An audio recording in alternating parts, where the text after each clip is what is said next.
Shivkranti TV news अन्याय अत्याचार बेकायदेशीर कृत्य करणाऱ्या विरुद्ध शोषित पीडित न्याय देणारा एकच आवाज। शिवक्रांती टीव्ही दिनबंधू न्यूज संपादक सत्यशोधक शंकरराव लिंगे 73 87 37 78 होते की स्वागत प्रास्ताविक आणि हे सोपस्कार आपल्याला करायचे नाहीत, कारण आपण काय संघाच्या कार्यक्रमाला आलेलो नाही।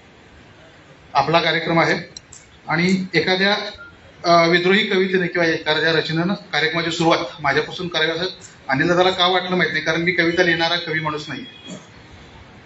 तरीही जे वाटलं ते कागदावर उतरवलं। गेल्या एक वर्षभरातले जयंतीचे आपण कार्यक्रम सगळे मोठ्या प्रमाणात साजरी करतो आणि मग जयंतीच्या वेळी आमच्या कार्यकर्ते जे खरोखर वर्षभर झटत असतात, रोज काही ना काहीतरी कार्यक्रम करत असतात आणि मग त्यांना कुठं जाऊन एक निराशेची वेळ येते किंवा समाजातले तथाकथित कॉलर वर करणारी लोक त्यांना शिकवायचा प्रयत्न करतात। त्या कार्यकर्त्यांची व्यथा कवितेतून मांडण्याचा प्रयत्न केलाय। पोट भरलेल्यांच्या गर्दीत जाऊन अंगावर मदमस्त करणारा परफ्यूम आणि तोंडाला मुखवटा म्हणून पावडर लाली लावून सादर केल्या जाणाऱ्या वर्ण भातातल्या कविता आम्हाला कधी आवडल्याच नाहीत। ज्या कवितांचा आमच्याशी, आमच्या भावभावनांशी, आमच्या भावविश्वाशी झालंच तर कधी आमच्या भुकेशी, आमच्या संघर्षाशी कधीच कुठलाही संबंध नव्हता, त्यांनीच स्टेजवर भला मोठा निबंध म्हणून त्याच कविता आम्हाला वाचून दाखवल्या। अलीकडे म्हणे अध्यक्षपद सुद्धा चेहरे बघूनच दिले जातात। तिकडच्या परिघात जायचं असेल तर चेहरे बघून त्यांच्यातला एक झालं पाहिजे ना। त्यामुळं अलीकडे म्हणे अध्यक्षपद सुद्धा चेहरे बघूनच दिली जातात आणि पुरस्कारांचं तरी विचारायलाच नको, कारण तुम्ही परिघा बाहेरचे असला तरी त्यांच्या परिघातलं तुम्हाला लिहिता यायला हवं, अर्थात ते त्यांच्या सोयीचंही असायला हवं, ही त्यांची पहिली आणि कंसातली अट। तुम्हाला परिघाच्या बाहेरून त्यांच्या परिघात यायचं असेल तर त्यांच्यातला एखादा समाजवादी पण धरता आला पाहिजे। त्याला गुरु अगदी काहीच जमलं नाही तर किमान तुमचा मार्गदर्शक, स्नेही किंवा आणखी काहीतरी गोड नातं जोडून तुमच्या नावासमोर त्याची ओळख सांगता आली पाहिजे, तर तुम्ही त्यांच्या परिघात पक्के बसता। आम्हाला आमच्या बापानं गोडगोड बोलायला कधी शिकवलंच नाही। आमच्या बापानं आणि त्याच्याही बापानं कदाचित आम्हाला नेहमीच खरं खरं बोलायला शिकवलं, मग ते कितीही कडवट वाटलं तरी। आता तुम्ही म्हणाल ज्या तोंडानं गोड बोलताय तर त्याच तोंडानं कडवट का बरं बोलायचं? पण ज्याच्या घरात बायकांना नेसायला लुगडं नव्हतं, ज्याच्या घरात पोरं बाळा संध्याकाळी काय खातील याची उसंत होती, ज्याच्या घरात लेकी बाळींच्या अबरोबर दिवसा डवळ्या हात घातले जात होते, त्या माणसाची भाषा गोडगोड कशी होईल बरं? आमचा संघर्ष आणि उन्हात भाजलेल्या पायांमुळे आम्ही करपून रापून काळे कुट्ट पडलो तरी चालेल, पण आम्ही व्यवस्थेशी कधीच कॉम्प्रोमाइज केला नाही। आताची आमची नवी पिढी सुद्धा टेक्नोसॅव्ही काय झाली म्हणे। आमच्या बापानं रस्त्यावरचा संघर्ष केला, आमच्या गेल्या 70 पिढ्या संघर्षात तशाच राबल्या आणि संपून गेल्या, मात्र तरीही आम्ही व्यवस्थेच्या प्रवाहात आलोच नाही। हा आमचा सगळा संघर्ष आत्ताच्या आमच्या पिढ्या नव्या जोमानं नवे फॉर्म्स घेऊन लोकांसमोर मांडतायत। अनेकांना वाटतं तुमचं ते काय बाबा आरक्षण वगैरे आहे ना, त्यामुळे तुम्हाला काय बाबा आरक्षण अभ्यास करावा लागत नाही, पण आमच्या 70 पिढ्यांनी भोगलेला संघर्ष आणि त्यातून उभी असणारी 2-4 घरं सोडली तर आज ही अवस्था फारशी वेगळी नाही म्हणायला 2-4 घरं पुढारलेली आहेत, त्यांच्या भिंतीवर बापाचा मोठाला फोटो आहे, घरावर चक्र काढलं आहे, झालंच तर हप्त्याने घेतलेल्या गाडीवर बापाची सही सुद्धा रेडियमनं कोरून घेतली आहे या 2-4 पुढारलेल्या घरांनी। ही घरं आजकाल जयंतीच्या वेळी वर्गणी मागायला गेलेल्या पोरांना वाचलेली चळवळ शिकवतात म्हणे। अरे बाबासाहेबांनी नाचायला नव्हे वाचायला शिकवलं वगैरेचे डोस पाचतात। पण आमच्यातलाच एखादा त्यांना समजावून सांगतो त्यांच्या साजूक भाषेत किंवा त्यांना समजेल अशा साजूक भाषेत म्हणू हवं तर, काका आम्ही जयंतीसाठी वर्गणी मागतो आहोत याचा अर्थ आम्ही असंच फिरतोय असं नाही बरं। मी स्वतः वकील आहे, आमच्यातली 2-4 पोरं सॉफ्टवेअर इंजिनियर आहेत, 2-3 MBA झाले, पण म्हणून वर्गणी मागणारे सगळीच पोरं उन्हाळ असा शिक्का आमच्यावर का? आणखी एक सांगायचं राहिलं, बाबासाहेबांनी वाचायला शिकवलं हे तितकंच खरं आहे, मात्र बाबासाहेबांच्या पुण्याईन आणि बाबासाहेबांच्या कार्यकर्तृत्वामुळे आज गावाच्या बाहेरची रेडको ओढणारी आमची जात महारवाडा नव्हे तर भीमनगरमध्ये राहते आता। त्यामुळे 10 नंबर पासून 1 नंबर पर्यंतच्या असणाऱ्या आमच्या या बापाच्या जयंतीला नाचून जल्लोष करायला नको का? काका जमलं तर या कधीतरी आपल्या विहारामध्ये वेळ काढून नक्की, कारण आम्ही ऐकलंय लवकरच तुम्ही निवृत्त होताय म्हणे। आयुष्यभर सेवेचं कारण सांगून, नोकरीचं कारण सांगून तुम्ही चळवळीपासून 4 हात लांब राहिलात आणि तुमची पोरं म्हणे शिकतात आता करिअर आहे, अंगावर केसेस नको, म्हणून तुमची पोरं सुद्धा आजकाल पुण्या मुंबईत असतात। नाही म्हणायला येतात जयंतीला पांढरी कपडे परफ्यूम मारून उपदेशाचे डोस पाजायला, पण आमच्यातलं कुणी खपलं किंवा गेलं तर त्याची लाकडं काढायला हीच तुमच्या दृष्टीनं हुल्लडबाजी करणारी पोरं पुढे असतात काका। अलीकडे पोरांनी लोकांना चळवळीचे डोस पाजायचे बंद केलेत अलीकडे पोरं जयंतीत वाचतात आणि नाचतात सुद्धा. अलीकडे पोरं फक्त गप्पा मारत नाहीत चळवळीच्या, तर अकॅडमिक पातळीवर चळवळ कशी जिवंत राहील, तिला नवी आयाम कसा देता येईल हे पाहतात आमची पोरं दर जयंतीला. धन्यवाद. जय संविधान. धन्यवाद सर. यानंतर कॉम्रेड उमाताई पानसरे यांचा आम्ही भारतीय महिला मंचच्या वतीने विशेष असा सत्कार होईल. सर्व प्रमुख पाहुणे व आम्ही भारतीय महिला मंच यांच्या वतीने उमाताई पानसरे यांचा सन्मान करावा अशी मी त्या सर्वांना विनंती करतोय. आम्ही भारतीय महिला मंचाच्या सर्व सदस्या, सर्व संचालिका आणि सर्व प्रमुख पाहुणे यांच्या उपस्थितीत कॉम्रेड उमाताई पानसरे यांचा आम्ही भारतीय महिला मंचच्या वतीने त्या ठिकाणी विशेष असा सत्कार होतोय. मानवतावादी सांस्कृतिक चळवळ, निर्मिती विचार मंच, आम्ही भारतीय महिला मंच, निर्मिती फिल्म क्लब तसेच आजच्या या कविता इन्क्लाबी या कार्यक्रमासाठी उपस्थित सर्वच प्रमुख पाहुणे, प्रमुख कवी यांच्या उपस्थितीमध्ये भारतीय महिला मंचच्या वतीने कॉम्रेड उमाताई पानसरेताई यांचा या ठिकाणी विशेष असा सन्मान होतोय, विशेष सत्कार होतोय. एकदा जोरदार टाळ्यांनी यांचं स्वागत करूया. कॉम्रेड उमा पानसरे का लाल सलाम. कॉम्रेड उमा पानसरे का लाल सलाम. कॉम्रेड उमाताई पानसरे यांचा हा विशेष सन्मान या ठिकाणी होतोय. कॉम्रेड गोविंद पानसरे यांच्या जयंतीनिमित्त हे कविता इन्क्लाबी कवी संमेलन आणि उमाताईंचा हा सन्मान खरोखरच खूप मोठा औचित्य आहे. धन्यवाद. सर्व मान्यवरांना विनंती आहे की आपण असं नसतं व्हायचं आहे. मित्रहो, क्रांती कधीही बंदुकीच्या आवाजाने नाही तर विचारांच्या ठिणगीने पेटते आणि त्या ठिणगीला शब्द देणारे आहेत आपले आजचे कवी शाहीर माननीय रणजित कांबळे यांना मी विनंती करतोय की आपण आपल्या विद्रोही कवितेचं सादरीकरण करायचं आहे.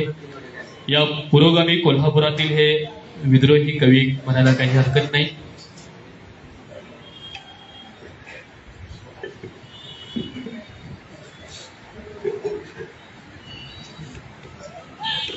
कॉम्रेड गोविंद पानसरे यांना क्रांतिकारी लाल सलाम. या सभागृहामध्ये उपस्थित असणाऱ्या सर्व पानसरे अण्णांचा विचार, पानसरे अण्णांच्या कृतीला वैचारिक अभिवादन करण्यासाठी जमलेले आपण सर्वजण. खरं तर आपल्या पराभवाची जी काही कारणं शोधता येतील त्यातलं सर्वात महत्वाचं कारण कुठलं असेल तर आपला कुठलाच कार्यक्रम आजपर्यंत वेळेत सुरू झाला नाही आणि कायदा पाळा गतीचा थांबला तो संपला हे आजपर्यंत आपण कधी समजून उमजून घेतलेलं नाही. म्हणजे आयोजकांनी सुद्धा गृहीत धरलेलं असते की 5ची टायमिंग टाकली तर कुठं 6 वाजता येतील. जी येणारी आहेत त्यांच्याही मनात पक्का असते की 5ची टायमिंग टाकली म्हणजे 6:30 शिवाय काय सुरू होईल नाही. त्यामुळे अजून सुद्धा बरोबर नितीन ज्यावेळी बोलायला उभारेल त्यावेळी प्रवेश सभागृहामध्ये करणारे सुद्धा तज्ज्ञ आणि अनुभवी रसिक श्रोते असतात. खरं तर पानसरे अण्णांचा सहवास विद्यापीठामध्ये असताना लाभला आणि त्यातूनच पारंपरिक जी कला जी कुटुंबाकडून मिळाली होती ती करत असतानाच या कलेला कशा पद्धतीचं वैचारिक अधिष्ठान असावं आणि या कलेचा वापर कशा पद्धतीने क्रांतीसाठी करता येऊ शकतो, कशा पद्धतीने समाज परिवर्तनाचा विचार पोहोचवण्यासाठी करता येऊ शकतो या अण्णांच्या संपर्कातनं सहवासातनं समजलं. आणि तो सहवास आम्हाला माणूस म्हणून अजून प्रगल्भ आणि प्रगत करत असताना ज्याची किमान कोल्हापूरमध्ये कुणालाही पुसडशी सुद्धा कल्पना नव्हती अशी घटना या शाहू राजाच्या नगरीमध्ये झाली. आणि खून हा पानसरे अण्णांचा झाला नाही, हा खून माझ्या शाहू राजाचा झाला आणि तोही या कोल्हापूर नगरीत झाला. हे फार दुर्दैवी होतं. खऱ्या अर्थानं मला कवी म्हणून तुमच्या समोर प्रेझेंट केले. मला ओळखणारे बरेच आहेत. माझे गुरु आदरणीय सुनील माने सर आहेत, आमचे कॉम्रेड रघुनाथ आहेत, माझा मित्र निलेश आहे, सगळेच माझे बरेचसे या चळवळीतले साथी आहेत, मित्र आहेत. या सगळ्यांना माहिती आहे की मी कवी नाही. यानं मला पहिल्यांदा शाहीर म्हणून सागर सोबत स्टेजवरती उभा केलं आणि मी पारंपरिक शाहिरीचा विद्रोही शाहीर झालो. यानं आज मला नितीन सारख्या एका महाराष्ट्रच काय किंबहुना जगानं ज्याच्या कवितेची दखल घेतली अशा कवीसोबत मला कवी म्हणून उभा केला आणि माझी जबाबदारी इथून पुढची साहित्यिक योगदानामध्ये काय असावी हे पुन्हा एकदा दाखवून दिलं. मला कवी स्वतःला म्हणण्यापेक्षा मला न्हावी म्हणायला आवडेल. मी न्हावी आहे आणि मी असा तसा नावे नाही, मी संत सेनांचा नावे आहे की आम्ही वारीक वारीक करू हजामत बारीक. की हजामत आम्हाला कशाची करायची आहे, तर ती डोईवरच्या वाढलेल्या केसांची नाही, तर विवेक दर्पण आईना दाऊ, वैराग्य चिमटा हलवू, भावार्थाच्या बगला झाडू, काम क्रोध नखे काढू, चौवर्णा देऊनी हात, सेना राहिला निवांत. की त्या चारी वर्णांना हात देण्याची, धमक देण्याची, त्याला धमकी देण्याची आणि त्याच्या विरुद्ध लढण्यासाठी बंड थोपटण्याची सुद्धा ताकद ही या कवितांच्या मध्ये असते. अनंत राऊत फार सुंदरपणे म्हणतो की आज जी काही परिस्थिती आहे या परिस्थितीला उत्तर देताना दाभोळकर असतील, पानसरे असतील, कलबुर्गी असेल, गौरी असेल, या सर्व विचारवंतांच्या हत्या होत असताना अनंत राऊत सारखा एक संवेदनशील कवी जागा होतो आणि तो लिहायला लागतो की वार कर डोक्यात माझ्या ठेवण्या शाबूत घर. की वार कर डोक्यात माझ्या ठेवण्या शाबूत घर, भर तुझी बंदूक भडव्या घे नवा दाभोळकर, भर तुझी बंदूक भडव्या घे नवा दाभोळकर. आमची मैफिल उद्याची, आमची मैफिल उद्याचा सूर्य घडवत चालली, तू बुडाशी धर्म घे अन पोरका अंधार कर. तू तुझ्या पुढच्या पिढ्यांना मान्य होशील काय रे, तू तुझ्या पुढच्या पिढ्यांना मान्य होशील काय रे. जर कधी उद्या त्यांनी वाचले फुले, शाहू अन आंबेडकर, घे घे भर तुझी बंदूक भडव्या घे नवा दाभोळकर. की पानसऱ्यांना गेले, त्यांना वाटलं असेल आपला विजय झाला, पानसऱ्यांना गेलेले नाहीत. पानसऱ्यांना पुन्हा नव्यानं तुमच्या आमच्या सर्वांमध्ये आहेत आणि विश्वास पाडले. तुम्ही म्हणाल की आम्हाला तुझी रचना ऐकायची, माझी रचना मी तुमच्या समोर ठेवीनच, जी काय माझी कालावधी आहे, मी वेळेचा पक्का आहे, मी वेळेत इथं आलोय तर मी वेळेतच इथून बाजूला जाणार आहे, त्यामुळे तुम्ही त्याची काळजी करू नका.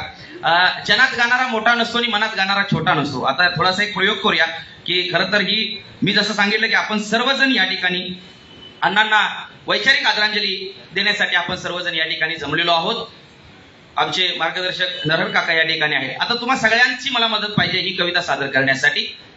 ही कविता अण्णांना शब्दाच्या माध्यमातून आदरांजली आहे आणि येणाऱ्या काळात कृतीतून आम्ही कशी देऊ याची वचनबद्धता सुद्धा स्वतःच्या मनाला या ठिकाणी देण्याची आहे. आणि म्हणून की सागर फार सुंदरपणे म्हणतो, लाल बावटा हाती घेऊनी लढला या कॉम्रेड, लाल बावटा हाती घेऊनी लढला या कॉम्रेड, सर्व हाराच्या सत्तेसाठी झिजला या कॉम्रेड. आर पार कॉम्रेड आमचा आर पार कॉम्रेड, आर पार कॉम्रेड आमचा आर पार कॉम्रेड. हो संघटित केलं श्रमिकांना कोल्हापूरच्या मातीवर, रोकल हत्यार संघटनेच शत्रूच्या छातीवर. फुले शाहून भीमरावांच्या समतेच्या वाटेवर, मार्क्स लेनिन शहीद भगत सिंगाच्या झुंजार लाटेवर. हे स्वार होऊनी तळपत गरजत लढला या कॉम्रेड, स्वार होऊनी तळपत गरजत लढला या कॉम्रेड. आता प्रत्येकाच्या तोंडातून आलं पाहिजे, आर पार कॉम्रेड आमचा आर पार कॉम्रेड. सगळे आर पार कॉम्रेड आमचा आर पार कॉम्रेड. क्या बात आहे, क्या बात आहे. वा, परत एकदा ही मी तुम्हाला सांगितलं की जनात गाणारा मोठा नाही आणि मनात गाणारा छोटा नाही. ही कविता तुम्ही गुणगुणत होतात, आता फक्त मोठ्यानं गुणगुणायचं. मी जेव्हा सांगेल तेव्हा फक्त एवढंच म्हणायचं आहे की आर पार कॉम्रेड आमचा आर पार कॉम्रेड. मूठ आवडली पाहिजे. स्वाभिमानानं अभिमानानं आपण छाती भर काढून या कोल्हापूरच्याच काय महाराष्ट्राच्याच काय अहत तंजावर तहत पेशावर जगभरात फिरावं यासाठी या महामानवांनी महापुरुषांनी आपलं बलिदान दिलेलं आहे. आणि म्हणून की स्वराज्य निर्माणाच्या साठी जागवा या बा मुलकाला, पुस्तक स्वराज्य निर्माणाच्या साठी जागवा या बा मुलकाला, खरा शिवाजी कोण होता सांगून गेला रेतेला. बामनशाही भांडवलशाही उखडून फेकायाला, मार्क्सवादाचा विचार सांगून गेला तरुण रक्ताला. अरे आघाडीवर मूठ उगारून लढला या कॉम्रेड, आघाडीवर मूठ उगारून लढला या कॉम्रेड. आर पार आर पार कॉम्रेड आमचा आर पार कॉम्रेड, आर पार कॉम्रेड आमचा आर पार कॉम्रेड. आज शत्रून कप्तान अण्णा केला तुमचा घात, निळ्या आभाळी अमर तुम्ही हो लाल ताऱ्याच्या रूपात. तुमची आरोळी गरजत राहील लढणाऱ्याच्या हृदयात, अण्णा तुमचे शब्द सोबती राहतील मैदानात. अरे जगण्याचा आदर्श बनून राहिलात कॉम्रेड, जगण्याचा आदर्श बनून राहिलात कॉम्रेड. आर पार कॉम्रेड आमचा, आर पार कॉम्रेड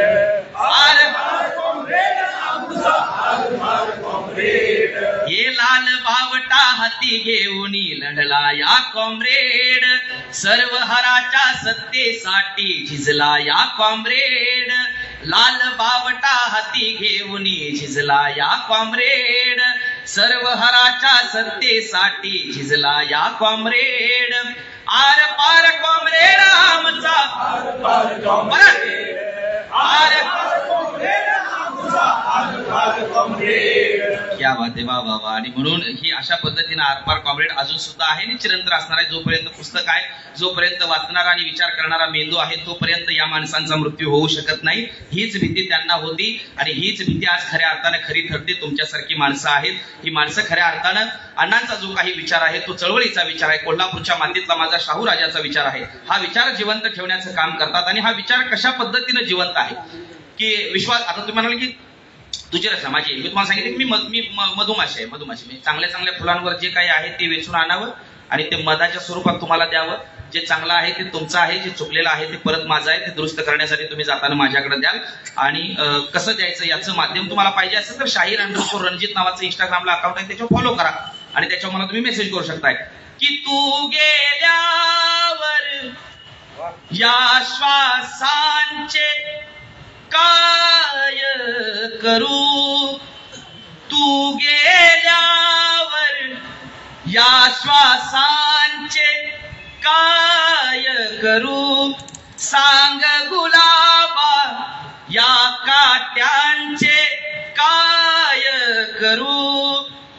दाभोळ करण पानसरेही जिवंत जुनी, पिस्तूल म्हटले या गोळ्यांचे काय करू, सांग गुलाबा या काट्यांचे काय करू.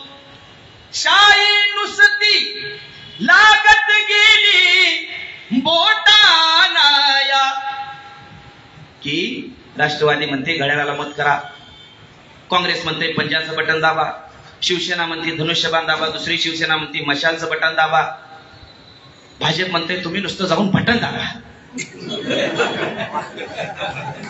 कुणाचं दाबा ते सांगणार, नुसतं आज जाऊन दाबून तेवढा येईल, पुढं काय करायचं आमचा डॉक्टर. की बोटावरची शाही नांदायला लागली का लोकशाही, यासाठी तुम्ही आम्ही सगळ्यांनी कडा पहारा दिला पाहिजे. आपल्याला वाटतं की आमच्यावरती राज्य करणारी, शासन करणारी जमात जी कोण असेल तिला आम्ही निवडणार आहे, आम्ही शोधून काढणार आहे, आम्ही वाढवणार, आम्ही घडवणार आणि आमचे मालक कोण असावं हे आम्ही ठरवणार. इतक्या प्रामाणिक हेतूसाठी हे संविधान निर्माण झालं. आणि शेतामध्ये काम करणारी अनिता आणि अंबानीची नीता या दोघींच्याही मताला एक भाव, एक मोल, एक किंमत आली. ही संविधानाची किमी आहे, पण त्याचं महत्व अजून आम्हाला जनमानसात पोहोचवता आलं नाही. म्हणून की शाही नुसती लागत गेली बोटाला, तुझ्या गुलामी स्वातंत्र्याचे काय करू, सांग गुलाबा या काट्यांचे काय करू. माणूस आला जन्माला या पृथ्वीवरती, मेंदू मधल्या या धर्माचे काय करू, सांग गुलाबा या काट्यांचे काय करू, सांग गुलाबा या काट्यांचे काय करू. या काट्यांचं काय करायचं हा प्रश्न आहे आणि त्याचं उत्तर शोधण्यासाठी आपण सर्वजण जमलेलो आहोत. अजून एक जाऊ देत कानाला आणि मनाला त्रास होत नाही ना. नाही, मनाला झाला पाहिजे, कानाला नाही झाला पाहिजे. दिल पे लगेगी तभी बात बनेगी. कसं आहे, आणि मी तुम्हाला सांगितलं काय चळवळीच्या लोकांचा एक प्रॉब्लेम आहे, त्यांना ना आयुष्यभर विचारवंताच्या चेहऱ्यात राहायला आवडतं. तुम्ही पानसरे अण्णांच्याकडे बघा. पानसरे अण्णांच्या आयुष्याचा जगण्याचा वागण्याचा प्लस पॉइंट असा होता की चहा पिताना त्यांच्यासोबत जर एखादा माणूस आला तर त्या माणसाच्या आयक्यूला सूट होईल त्या लेवलला ते स्वतःला घेऊन यायचे. त्याच्यासोबत चहा पिताना त्या समोरच्याला असं नाही वाटलं पाहिजे की मी एका देशातल्या लढवय्या नेत्यासोबत बसलेलो आहे. कारण हा आडपडदा जर बाजूला आला तर तो माणूस त्यांच्यासोबत समरस होणार आहे, त्यांच्यासोबत तो मिसळणार आहे, त्यांच्यासोबत तो बोलणार आहे. आणि म्हणून हे ओटावरचं हसू आपल्या चळवळीत असताना कुठेतरी गायब होणार नाही याची काळजी आम्ही घेणं गरजेचं आहे. की फार मोठा ताणतणाव आहे, फार मोठा स्ट्रेस आहे, आणि या स्ट्रेस जर घालवायचा असेल नरहर काका माझं लक्षात ठेवायचं, संध्याकाळी गेल्यानंतर ते करायचं. प्रत्येकानं युट्यूब उघडायचं आणि इडिओक्रसी नावाचा एक पिक्चर आहे. इडिओक्रसी नावाचा एक पिक्चर आहे, कोणी बघितला असेल नसेल मला माहित नाही, तो बघायचा. त्या पिक्चरानं असं सांगितलेलं आहे की आणि 500 वर्षानंतर माणसाच्या मेंदूचं काय होणार आहे. आणि तुम्ही म्हणाल की आणि 500 वर्षानंतर आम्ही कुठं असणार आहे, पण त्या चित्रपटानं जे 500 वर्षांनंतर होईल असं सांगितलंय ना, ते तुमच्या आमच्या भोवताली होताना आम्हाला आज दिसेल की मानवी मेंदूनं प्रगती केली. उदाहरण द्यायचं झालं तर तुम्ही सायकल घेतलेली, सायकल चालवत चालवत चालवत चालवत एका चढावरती गेला, आता त्याच्या दुसऱ्या बाजूला काय असणार आहे, खाली पडणार आहे. मानवी मेंदू असाच त्या सायकलीसारखा वर वर वर वर चढला, आता अशा ठिकाणी येऊन ठेपलाय तो की आता इथून पुढे अजून काही जाऊ शकत नाही. त्यामुळे झालं काय, त्यानं घरंगळायला सुरू केलेला आहे आणि तो खाली खाली खाली खाली पडत आलेला आहे. आणि तो खाली कशा पद्धतीने पडतो आहे, पाण्यापेक्षा कोल्ड्रिंक जास्त कसं पिलं जातं आहे, नेता निवडत असताना त्याचं शिक्षण बघण्यापेक्षा त्याची छाती बघावी असं का आपल्याला आजपर्यंत वाटत आलेलं आहे. मग 56, 126 आणि 122 कशा पद्धतीने व्हायला लागले हे सगळं त्या चित्रपटात सांगितलं. तुम्ही हा चित्रपट जेव्हा बघाल ना त्यावेळी तुमच्या जगण्यातले जे प्रश्न आहेत ते प्रश्न निम्मे होतील. ते प्रश्न निम्मे होण्यासाठीच खऱ्या अर्थानं ही चळवळ आहे, त्या खऱ्या अर्थानं हा विचार तुमचा आमचा आहे. आणि म्हणून की आपण कोण आहोत, तुम्ही आम्ही सगळे कोण आहोत हे सांगण्याचा प्रयत्न या माझ्या या रचनेतनं करतो आणि तुम्हा सर्वांचा निरोप घेतो.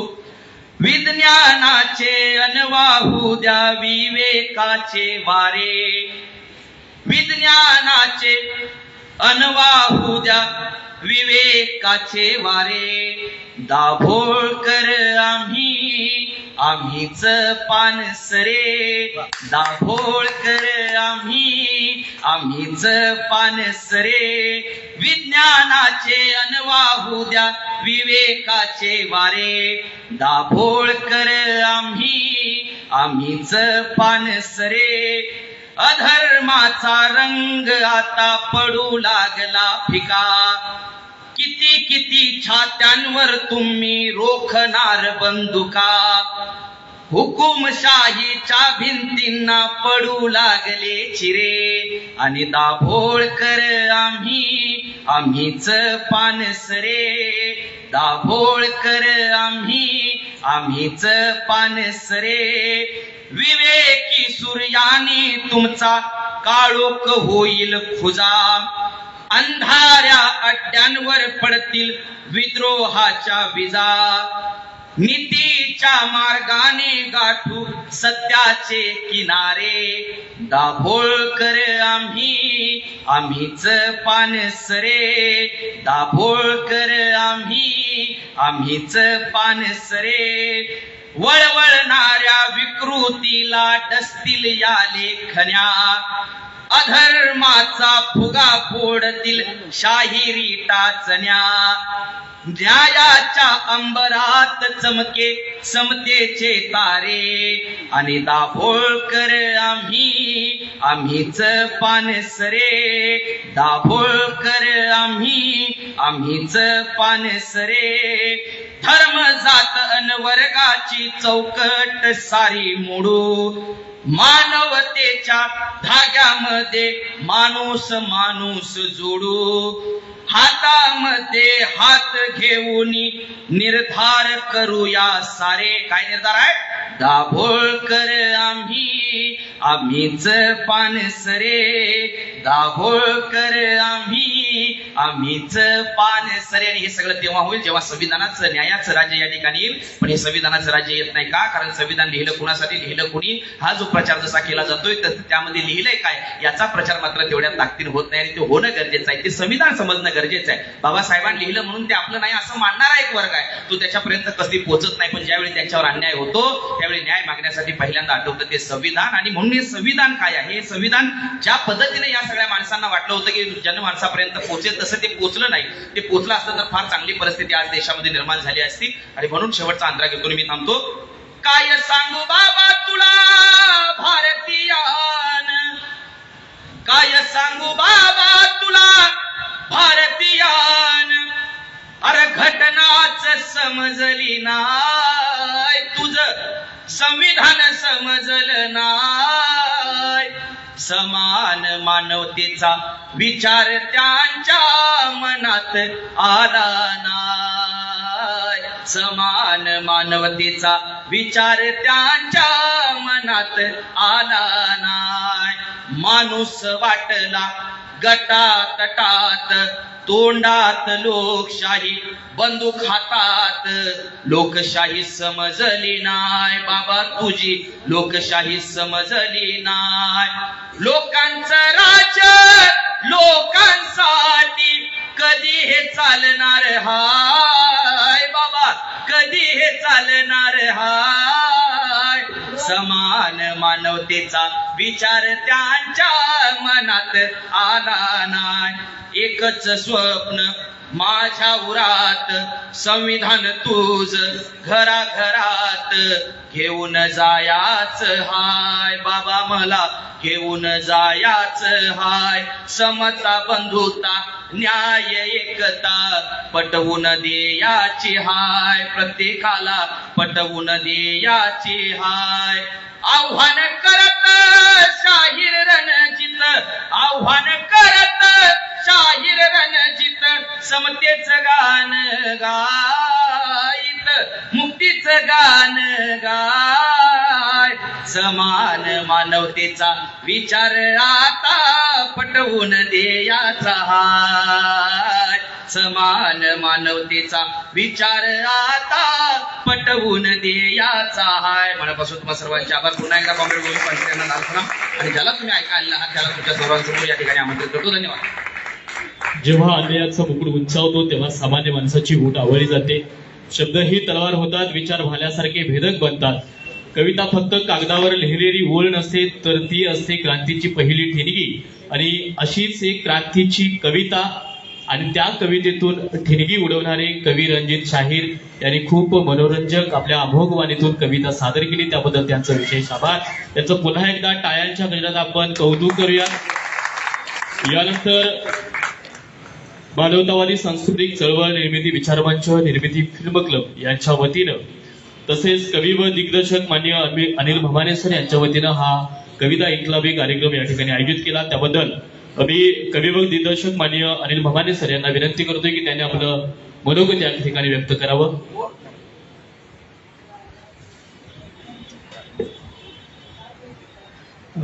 मला माहित आहे की नितीनला ऐकायचं आहे.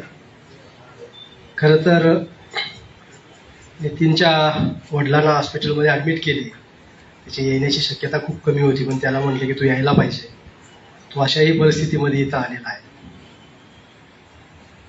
खरं तर आज खूप अशी जुदा अवस्था आहे. एक 15 दिवसापूर्वी मी आणि मिलिंद आमचा राजा एकत्र बसलो होतो. खरं तर या दिवशी मिलिंद यादव पुढाकार घेऊन चिल्लर पार्टीच्या वतीनं वेगवेगळे कार्यक्रम करत असतात.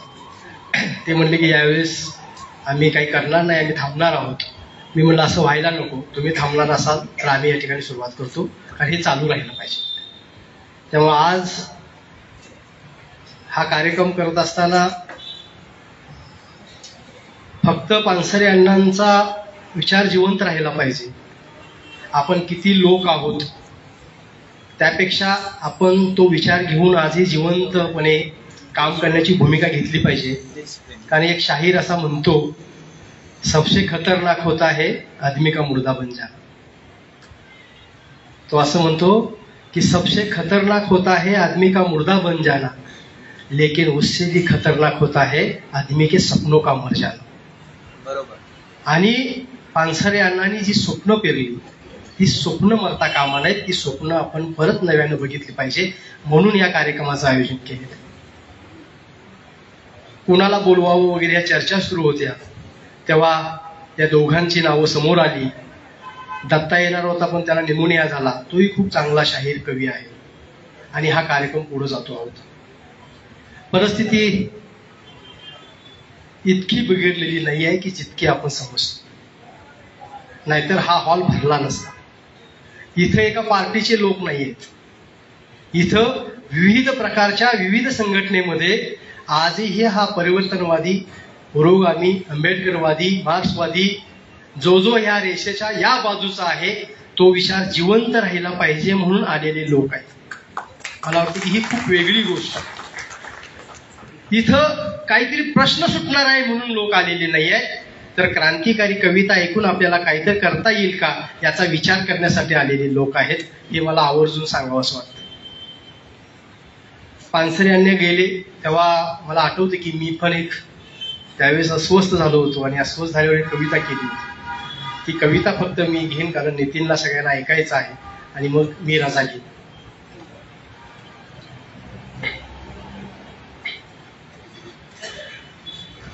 अण्णा, अण्णा म्हणजे कॉम्रेड. अण्णा, अण्णा म्हणजे कॉम्रेड, कष्टकरी चळवळीचे कार्यकर्ते, नेते, दिशादर्शक विचारवंत. अण्णा, अण्णा म्हणजे कॉम्रेड, कष्टकरी चळवळीचे कार्यकर्ते, नेते, दिशादर्शक विचारवंत, लेखक, वक्ते, सर्वात महत्वाचे सर्वसामान्यांचे आधारवड. अण्णा म्हणजे कॉम्रेड. खरा कॉम्रेड काय असतो? खरा कॉम्रेड काय असतो याचे उत्तर म्हणजे अण्णा. खरा कॉम्रेड काय असतो याचे उत्तर म्हणजे अण्णा. परिवर्तनाच्या चळवळीचा झंझावात म्हणजे अण्णा. परिवर्तनाच्या चळवळीचा झंझावात म्हणजे अण्णा. अण्णा म्हणजे एक विचार, अण्णा म्हणजे एक विचार, अण्णा म्हणजे एक चळवळ.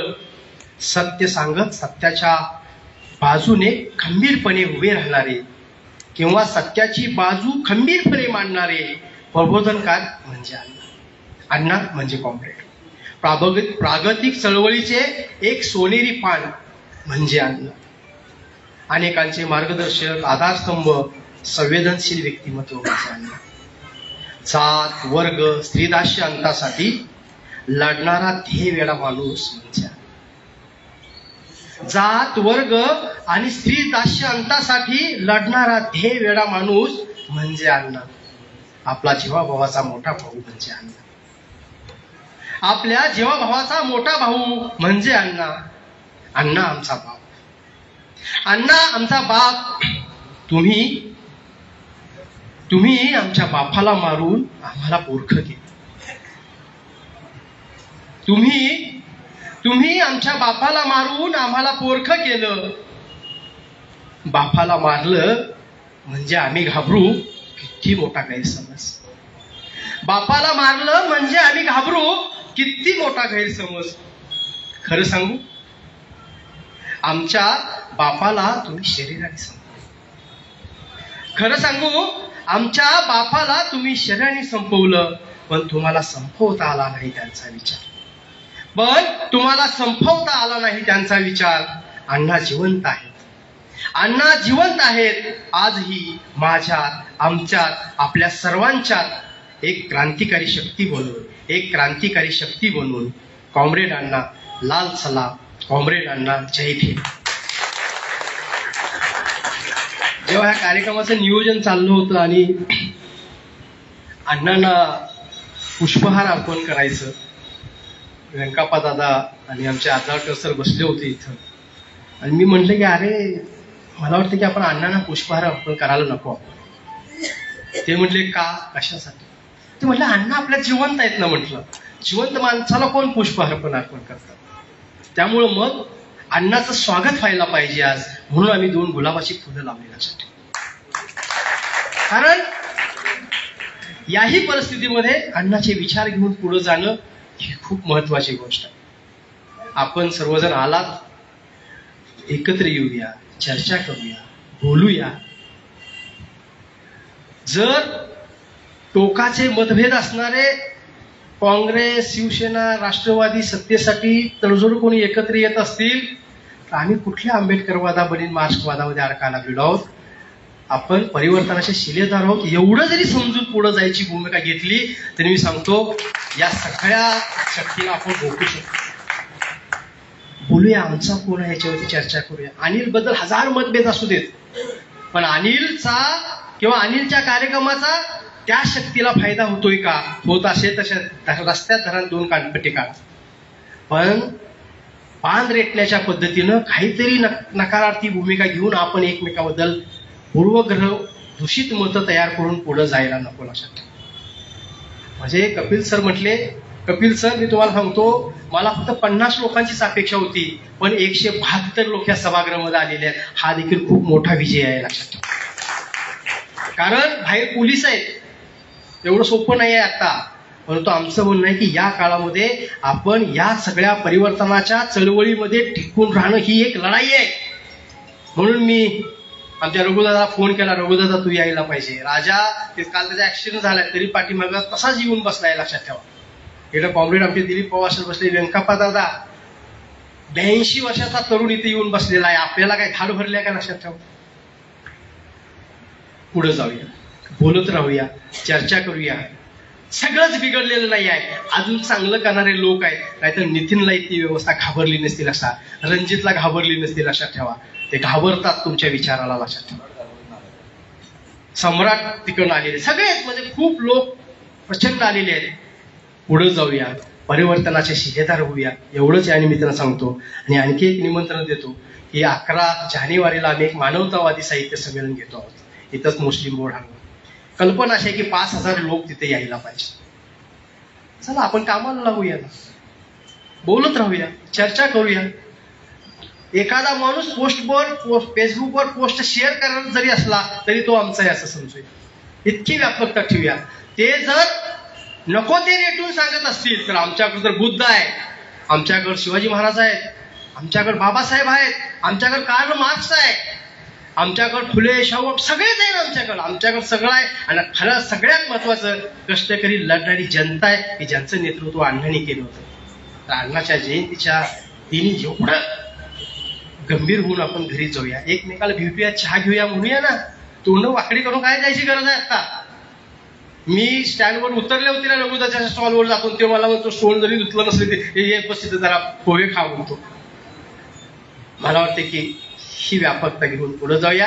हेच खरं म्हणजे अण्णाला अभिवादन असणार आहे. लक्षात ठेवा. कविता इन्कलाबी हे मिलिंदचं टायटल आहे. मी त्याला म्हणणार काय करूया, कसं करूया. म्हणजे मला कविता इन्कलाबी तो आमचा फार असा ब्रेन आहे, तो आम्हाला बरंच काय काय आत्म मागं बसून सांगतो. मग कविता इन्कलाबी सुरू झालं आणि जाहीर सांगतो म्हणालो की म्हणून. तर आपण सर्वजण आलात, संमेलनाला या. नितीनचं स्वागत, सुनीलचं खास करून स्वागत, कारण सुनील खूप राबत होता, आमच्या सोबत येत होता. कारण त्याला वाटत होतं की असं काहीतरी वेगळ्या पद्धतीने व्हायला पाहिजे. उमाताईंना घेऊन आला आणि मग आम्ही भारतीय महिला मंचला असं वाटलं की उमाताईंचा एक सत्कार करायला पाहिजे. तो सत्कार त्यांचा तर आहेच, पण त्यांच्या त्यागाचा पण आहे. कारण आपण आपला जीवलग, आपला साथीदार जेव्हा मरताना बघतो एवढं सोपं नसतं. लक्षात ठेवा. म्हणजे खूप अस्वस्थ करणाऱ्या गोष्टी असतात. म्हणजे माणूस मरणं, आपण खूप असं बोलत असतो माणूस मेला म्हणजे विचार संपत नसतो वगैरे वगैरे वगैरे. परंतु विचाराचे वाहक संपणं किंवा विचाराचे वाहक मारून टाकणं हा देखील ब्रेक असतो. लक्षात ठेवा. हे खूप भयानक आहे. आणि म्हणून तुम्हाला सगळ्यांना आग्रहाची विनंती आहे की आपण आपल्या मनाच्या ज्या काही सीमा आहेत त्या थोड्याशा रुंदावूया. त्यात मी जरी मार्क्सवादी म्हणत असलो, मी आंबेडकरवादी म्हणत असलो, तर आपल्या हृदयात मार्क्सवाद बसतो, आंबेडकरवाद बसतो, फुले शाहू आंबेडकर परिवार विज्ञानवाद बसतो. हे दाखवून येऊन आपली जी काही मूठ आहे ती घट्ट करूया. हीच पानसरे अण्णांना खऱ्या अर्थानं अभिवादन असणार आहे. एवढंच थांबतो. जय भीम, जय भारत. धन्यवाद सर. ज्या भूमीवर छत्रपती शिवाजी महाराज, शाहू महाराज, बाबासाहेब, कॉम्रेड पानसरे अण्णा जन्मले त्या भूमीला काही अशक्य नाही. ही भूमी प्रश्न विचारायला शिकवते आणि प्रश्न विचारणारी जनता कधीही गुलाम होत नाही. अखंड महाराष्ट्रावर आपल्या कवितेच्या माध्यमातून ही मानवतावादी चळवळ क्रांतीची प्रेरणा ज्याने अखंड महाराष्ट्रामध्ये आपल्या कवितेमधून समाजातील लोकांना वाटली, ते एका लेखनीचे आणि कवीचे योद्धे ज्यांनी आम्हाला या ठिकाणी इन्क्लाबी कविता शिकवावी अशी मी त्यांना विनंती करतो. असे माननीय नितीनदादा चंदनशिवे यांना मी विनंती करतो की आपली रचना, आपली कविता आणि आपला विद्रोह या ठिकाणी मांडावा. जरा जोरात वाजवा टाळ्या.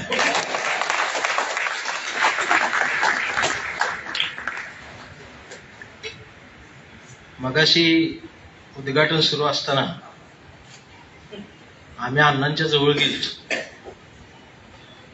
त्यांनी म्हटले उद्घाटन करा, प्रतिमेच काहीतरी करा म्हटले. आम्ही सगळे एकमेका तोंडात बघायला. आतापर्यंत कधी विचार झाला नव्हता ना. म्हणले की आम्ही फुटलं घाल फुलं टाक पाया पड. तर जवळजवळ 2 मिनिटं आम्ही सगळी गप्पच. अण्णांना हार घालायचा, फुल व्हायचं, पाया पडायचं, नेमकं काय करायचं म्हणजे अण्णांची दहशत अजून.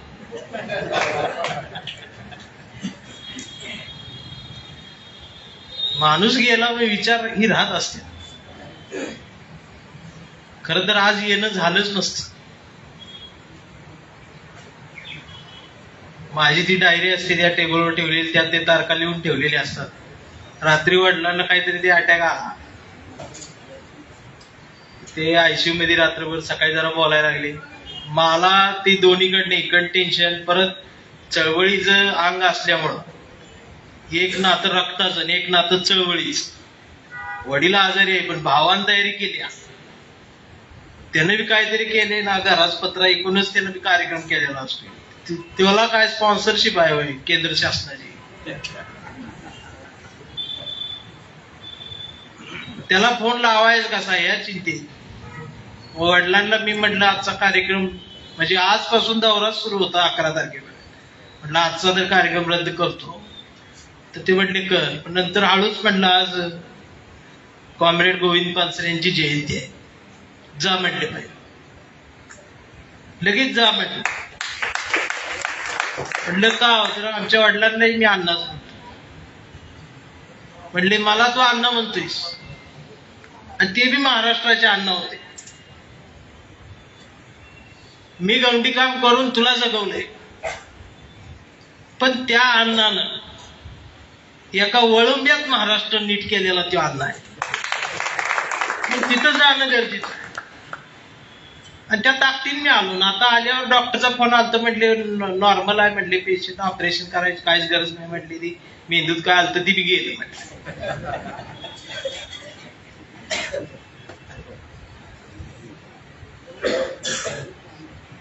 हे जे आम्हाला कुठून आलं, आम्ही लहान होतो त्यावेळेला पुस्तक वाचायला शिकलो आणि इतिहासाचं पुस्तक हातात यायला लागलो. जसं कळायला लागलं तेव्हापासून किल्ला बांधायची आमच्याजवळ. किल्ल्यातनं शिवाजी माझ्याकडे आला पहिला, कारण आमच्या आजीनं बव्या बंद केल्या होत्या. ती शेवटची बवी गाणारी आजी होती. किल्ल्यातनं शिवाजी आला आणि मग नंतर कथा, कादंबऱ्या, पिक्चर यातनं आला. आमच्या डोक्यात ती इतिहास वाचायची पद्धत. सह्याद्रीचा कडेकपा, सह्याद्रीच्या रांगा हिरव्यागार नटलेल्या, तो डोंगर, तो गड, आणि महाराज गडावरून खाली उतरताय. महाराजांचं टोकदार नाक, तेजस्वी चेहरा, मिशिला पेट, जिरे टॉप, पांढरे शुभ्र वस्त्र, त्या घोड्याचं वर्णन. आणि मग स्वप्नात सुद्धा शिवाजी असाच यायला. आणि ज्यानं लिहिलंय तो मोठा वाटायला लागला. आम्हाला वाटायला लागलं तो डोंगराच्या पायथ्याला बसूनच होता वहीन पीत. महाराज आले किंवा लिहतच होता. तो पुरंदरेच्या पायथ्याचे असं नाही, रायगडच्या पायथ्या असं ते तुमचं.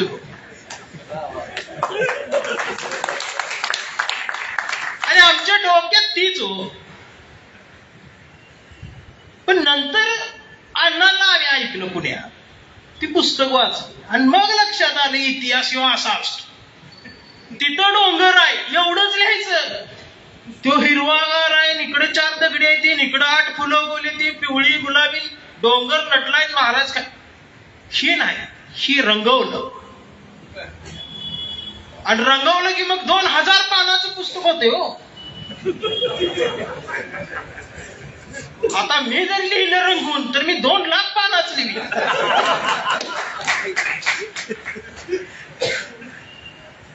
मग खरं लिहिलं तेवढं बारकच होते. आणि गिलाव्याला वाळून चाळून घ्यायला लागते. गौंड्याच पोरगाने आणि त्यानंच गिलावा होतो.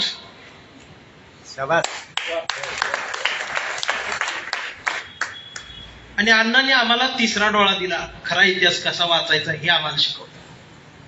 आणि म्हणून आम्ही प्रश्न विचारायला लागलो. जाहीर भाषणात एखादा साहित्यिक बोलायला लागला की मी उठायचो आणि पुरावा मागायचो. मला 3 ठिकाणी 1000 रुपये दिलत साईडला, गप्प बस म्हणून. आणि या अण्णांमुळे 3000 मिळालो. आणि जत्रांच्या साहित्य संमेलनात अण्णांनी किरण दादा बरोबर का आम्ही सोबत होतो. अण्णांना मी तेव्हा म्हटलं होतं तुमच्यामुळे मला 3000 मिळाले.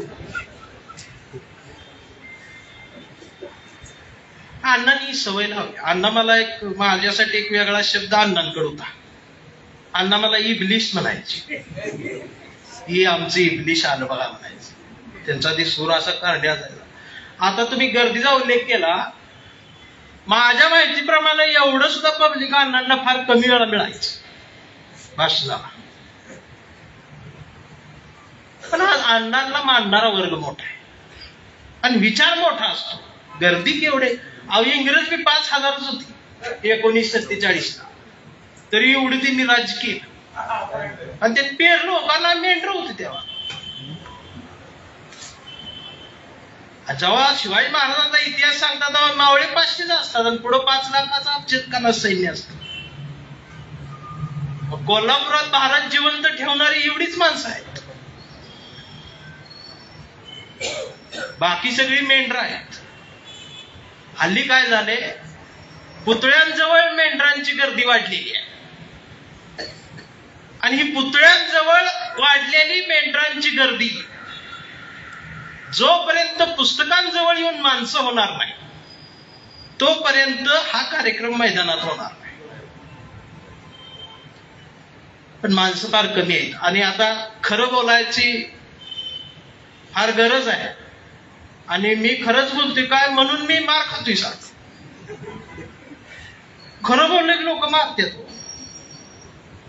अहो मी आधी गोराच होतो, ते खरं बोलल्यामुळं मार खाऊन खाऊन मी काळा झालो. व्यवस्थित लय तुडवले. पहिली सुरुवात भावकीपासून होत्या, मग ती गावकीपर्यंत, मग आता लय लांबपर्यंत गेलो. परवा मी मुंबईला एक पिक्चर बघायला गेलो. माझ्या लक्षात आलं, छावा पिक्चर बघितल्यावर पोरं रडली. रणजित आपल्या वयाची, तुझ्या वयाची. आयला म्हटलं संभाजी महाराजांबद्दल लय प्रेम आहे, या पिढीला बरं वाटलं. त्यानं कसं का दाखवणार, ही रडते ती बरं. पण नंतर 2 महिन्यानं सह्यारा पिक्चर आला, तेव्हा मी रडायला लागले. अरार म्हटली ही रडकी आहे ती.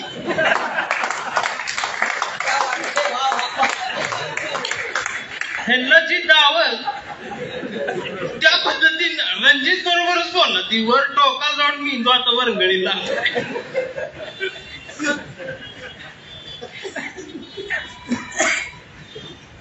आणि मी एक पिक्चर बघायला बसलो, पण फुल्याचा चित्रपट बघून कोण मुळात गेलीच नाही.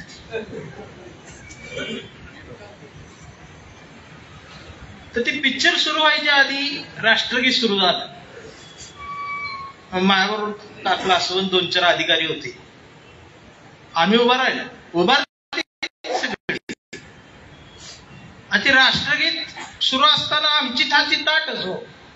आम्ही सांगली कोल्हापूरची पोरं काय छाती काढाय घाबरते नाही. आमची 58 इंच असते. आमची मोजत नाही ती म्हणून कुणाला माहित नाही. बाकीच्या 2 इंच कमीच आहे. आमची 58 आहे. बिन फुगवता ती राष्ट्रगीत होस तर ताट उभा राहिलो. तर एक लहानपणापासून आम्हाला सवय झाल्या. शेवटचं वाक्य संपलं जय हे म्हणून की त्या गर्दीत एखादा असतंय जो येड भारत माता की जय म्हणते. त्यानं भारत जेवण मगा सत्कार होत होता ताईचा. इथनं कॉम्रेड लाल सलाम मग बस ती येड आहे म्हणून चळवळ जिवंत आहे.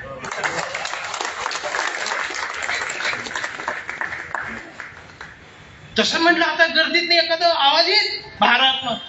राष्ट्रगीत संपलं सगळी मुडद पडल्यास गप खाली बसतो. आणि मला त्रास व्हायला लागला. म्हटलं हे काय झालं. आता झोपच लागायची नाही म्हणला. मी म्हटलं सर मला करमना. म्हटलं काय झालं. म्हटलं राष्ट्रगीत संपलं घोषणा नाही.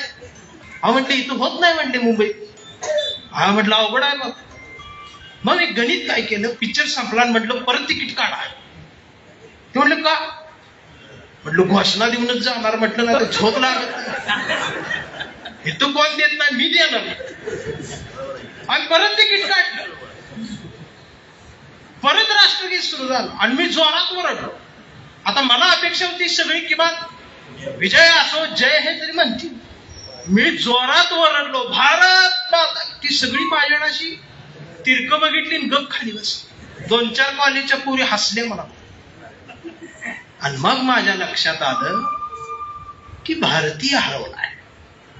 मगाशी प्रास्ताविक म्हणताना सुद्धा बऱ्याच जणांच्या आमच्या गपलत झाली. हात असा ठेवू का छातीवर ठेवू. म्हणजे हितनं सुरुवात आहे आमची. आणि वर्ण म्हणायचं लोकशाही वाचली पाहिजे. ती भांडते ती त्यांना धर्मग्रंथ माहित नाही.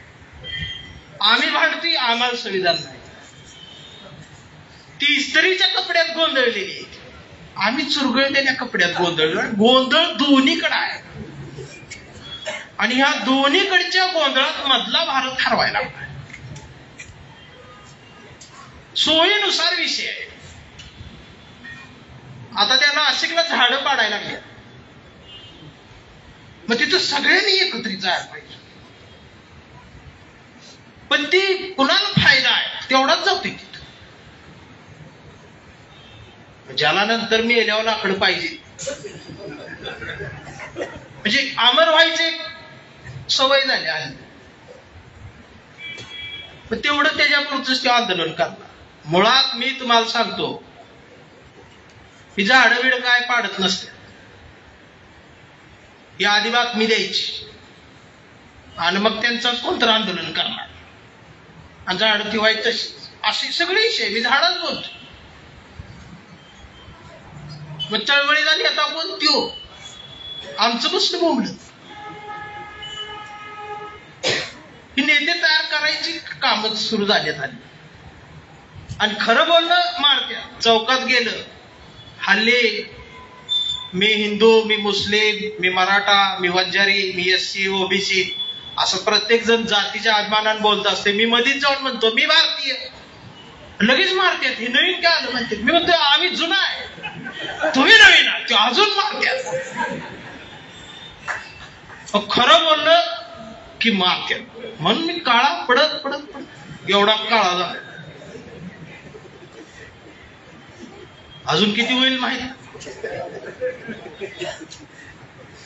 खरं बोलल्यामुळं परवा आमच्या मागच्या 2 महिन्यावर कवटे बंकाळला पाणी परिषद होती. आणि त्या पाणी परिषदेला मला कोणी सांगितलंच नाही. मुळात मला कोणी कार्यक्रमाला बोलवतच नाही गावात. का तर हे नाही आल्याला परवडतंय. बाहेर मस्त सन्मान वगैरे होते पण गावात पुत्र सुद्धा आम्हाला विचारत नाही. त्यांनी बी विचारावं असं मला बी वाटत नाही. कारण 8 दिवसात जर मला कोणी एक काळ्या म्हणून नाही हाक मारली तर मला बी जिवंत असल्यागत नाही वाटत. त्यांनी काय बोलवलं नाही. पण विषय असा होता त्या परिषदेचा की दुष्काळी भागात पाण्याचं नियोजन कसं असावं.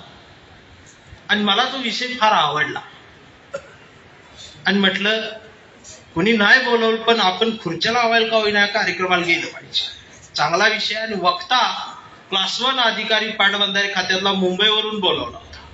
म्हटलं चांगलं काहीतरी ऐकायला मिळेल म्हणून मी 1 तास आधी गेलो.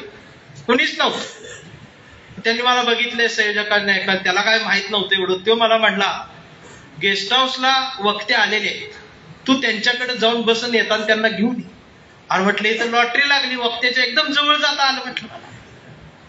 पण मी तोंड बंद ठेवायचं ठरवलं. ती गावातलं काय ह्याला सांगायचं नाही, खरं आज बोलायचं नाही. मी त्या गेस्ट हाऊसला गेलो तर ह्यो वक्ता दाढी करत उभा होता बेसिन आणि पाण्याचा नळ 2.5 इंचांचा चालू होता. आणि मी मागं थांबलो हाताय गडीवर. आता होईल दाढी, मग होईल दाढी. पाऊण तास तो फेसच मारतो आणि मी नळाकडे बघतोय, त्या दाढीकडे बघतोय. आणि टेबलाकडे अचानक लक्ष गेलं. त्या टिपाईवर पत्रिका होती. पत्रिकेत विषय होता दुष्काळी भागात पाण्याचं नियोजन कसं असणार. हा म्हटलं पाऊण तास झालं नळ चालू आहे, अर्धा तालुका भिजला असता. मला वाटलं दार लावून याचं नियोजन इथंच करावं. पण मी तेवढं सहन केलं. त्याची दाढी झाली, मीच नळ बंद केला. तर ते फक्त थँक्स म्हटलं. आणि मग कार्यक्रमात त्याला घेऊन आलो. त्यानं भाषण सुद्धा असं दिलं रंजी. लोकांच्या डोळ्यात पाणी आलं पण माझ्या डोळ्यात नाही पाणी आलं, कारण मला त्याच्या अंगातलं पाणी कळलं. मी असं दात खाऊनच बसलो. आज शेवटी आभार मानणारा जो होता तो झाला गायब. आणि सूत्रसंचालक म्हटलं आभार चंदनशिवी मात्र आता धावलं म्हटलं. आणि मी वरती गेल्या डायरेक्टच म्हटलं अर्ध्या वाटीत सुद्धा दाढी करता येते.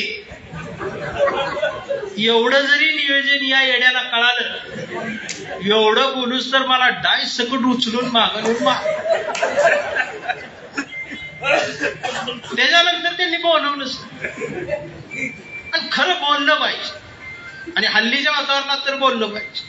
त्यात मेन कार्यकर्ता आम्ही आहे, गल्लीतला, गावातला. धरती ते आम्हालाच हो. कोण मेलं तरी आम्हालाच, लग्नाला आम्हालाच. मी वक्ता, कवी, नंतर आधी कार्यकर्ता आहे. आणि माझ्यात एक चांगला गुण आहे, मला जळण चांगलं रस्ता आहे. पहिला फोन नातेवाईकांना नाही, मला येतो. तात्या गेली, मी फक्त एकच विचारतो अंदाजे वजन सांग. तो जर म्हटला 70 किलो, मी तेवढीच लाकडं सांग. आणि तेवढ्या लाकडात काम होतं. मग एवढा अनुभव लहानपणापासून आलाय. मग त्या स्मशानभूमीतल्या राखेनं सुद्धा करपून मी काळा जातो. ही तिकडची राख आहे, व्यवस्थेची राख आहे, सगळीकडनं करपलेला आहे. आणि त्यात परवा माझ्या चुलत भावानं लव्ह मॅरेज केलं.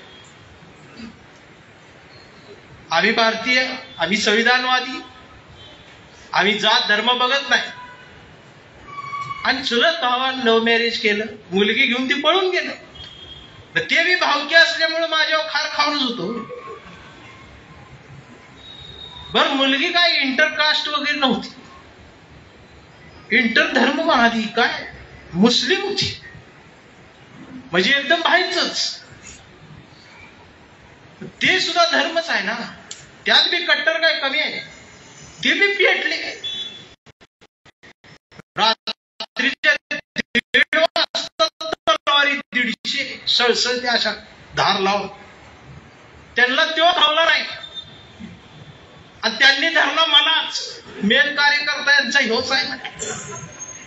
आणि रात्री 1:30 वाजता माझ्या दारात ही सगळी धर्मानं कट्टर पेटलेल्या तलवारी, घोषणा, आवाज, शिव्या. बायको म्हणली दार उघडू नका. मी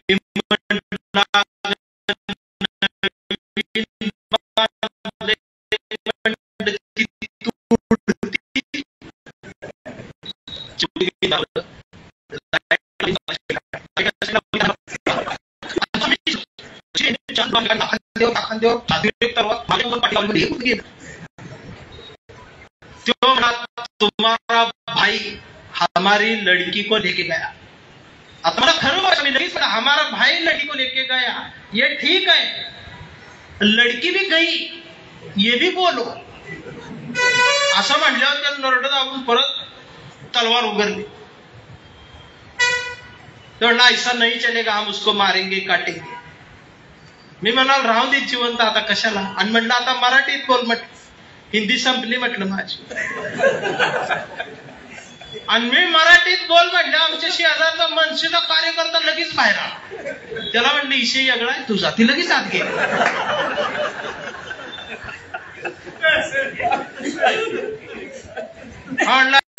मारून टाकणार म्हटलं चालणार आमच्या धर्मात. अरे म्हटलं काहीतरी मार्ग असेल, पर्याय असेल. ते मेन ते आलं पुढं. ते जसं पुढं आलं ते सगळे शांत. ते म्हणलं काय चाचा बोला. चाचा म्हणला त्या आमच्या धर्मात या सांग. म्हटलं जरा इसकडून सांगा नेमकं काय करायचं. ते म्हणला त्याला मुसलमान व्हायला सांग. मग माझ्या लक्षात आलं की एवढा अवघड विषय घेऊनही जगले म्हटलं. आज बिनकामात जगले 25व्या शतकात. ही 2025 सालात म्हणली असली येणं आहे. आणि मी एका सेकंदात विषय केला. मी म्हटलं चाचा तोच का. मी बी होतो म्हटलं. उद्यापासून सगळे काय असेल प्रोसेस पूर्ण करून घ्या म्हटलं. उद्यापासून नमाज पडा आम्ही हजर. आणि आडनाव मी बदला म्हटलं चंदनशिव झालाय वैताग आलाय. पण तिकडं जर म्हटलं जरा उच्च टाका म्हटलं शेरखान पठाण बिठाण नाही पुन्हा तांबोळी मकानदार करून आम्हाला खाऊ गाड्या.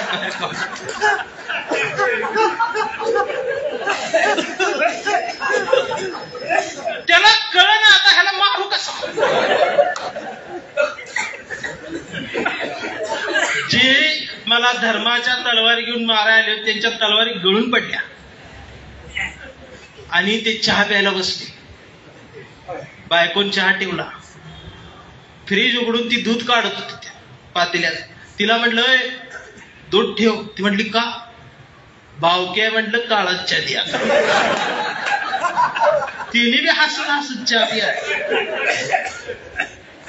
आणि भावकी काळात चहा पिऊन गेली. बायकोला म्हटलं आता उद्यापासून बायकोला बेगम.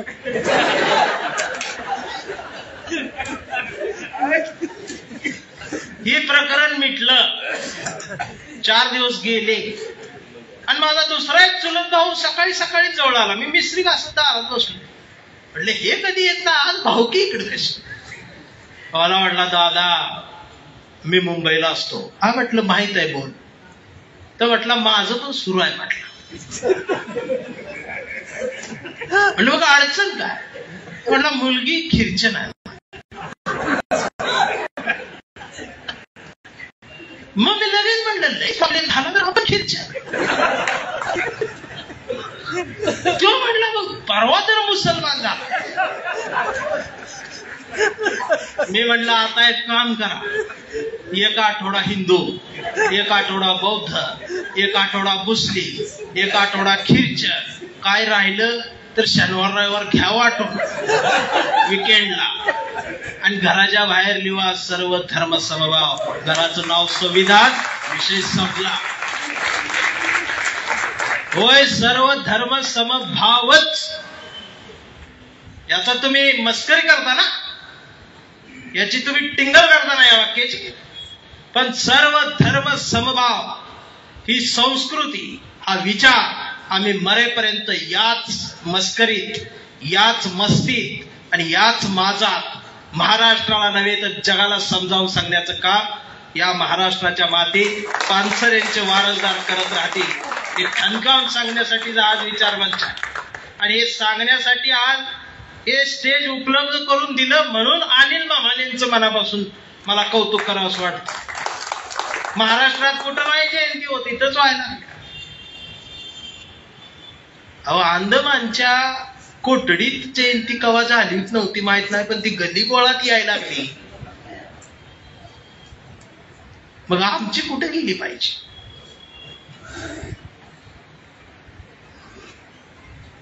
परिस्थिती भयानक आहे असं फक्त दाखवतात, कारण आम्ही मनगट अशी आवळायचं बंद केले, ती विसरलोय. वेशीवर टांगलेला परिवर्तनाचा कंदील कॉम्रेडनं गावगाड्यातनं फिरवला होता कधी काळी, ही विसरायला लागलोय. सोशल मीडियावर आहेत ना सगळे. बरं आता तरुण पोरच नाही ती, सगळी रिटायर झालेली आल्या. पेटवायच कोणाला, ही इजणार आहे ती घरी जाऊन.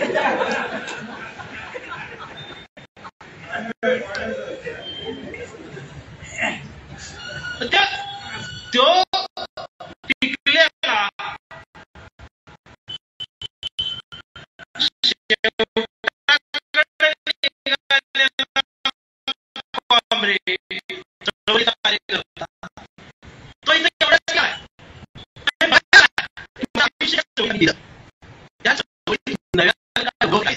हे बघण्यासाठी तो आला आणि प्रत्येकाला तो हुंदका देतच घरी जातो. पण मी आज त्या हुंदक्याला आशावादी शब्द देतो की उगवलेला आहे आणि ते फार मोठ्या प्रमाणात उगवणार आहे. हे बाकीचं जे सुरू आहे हे धुरळा आहे,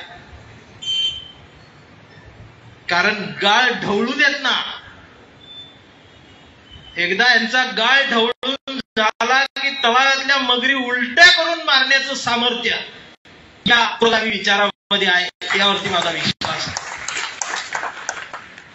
आम्ही लहान असताना टीव्हीवर मालिका यायला लागली, ते दुसऱ्या घरात टीव्ही बघायला जायचं. ती बाय काय करायची, कंस टाकायची मक्याची, कंस सोला मग टीव्हीचा. ती एकच चॅनेल होतो, मग कंस सोलायला टीव्ही चालू केला, त्यावर श्रीकृष्ण आला. तो श्रीकृष्ण लय आवडायला लागला, कारण आमची आई बी मला कृष्ण म्हणायची. त्याचे चमत्कार बघायला लागलो, ते बाण इकडनं जातोय, रंगीबिरंगी होतोय. ते दिसायचं ब्लॅक अँड व्हाईट, पण आम्हाला ती रंगीबिरंगी असं आम्ही इमॅजिन करायचं. आम्हाला इमॅजिन करायचं, ही इमॅजिन करणं लय धोकादायक. या इमॅजिन करण्यातच बिनकामाचा इतिहास समोर आला. आणि एक दिवस त्या कृष्णानं काय केलं, असं बोटावरती डोंगर उचलला मोठा लाट, आणि मी अडावलो. आणि मग माझ्या लक्षात आलं ह्याच्यासारखा देव नाही. मी त्याचा भक्तच. फार वहीपासनं दप्तरात मोरपीस, घरात मोरपीस, रविवारचं डोंगर.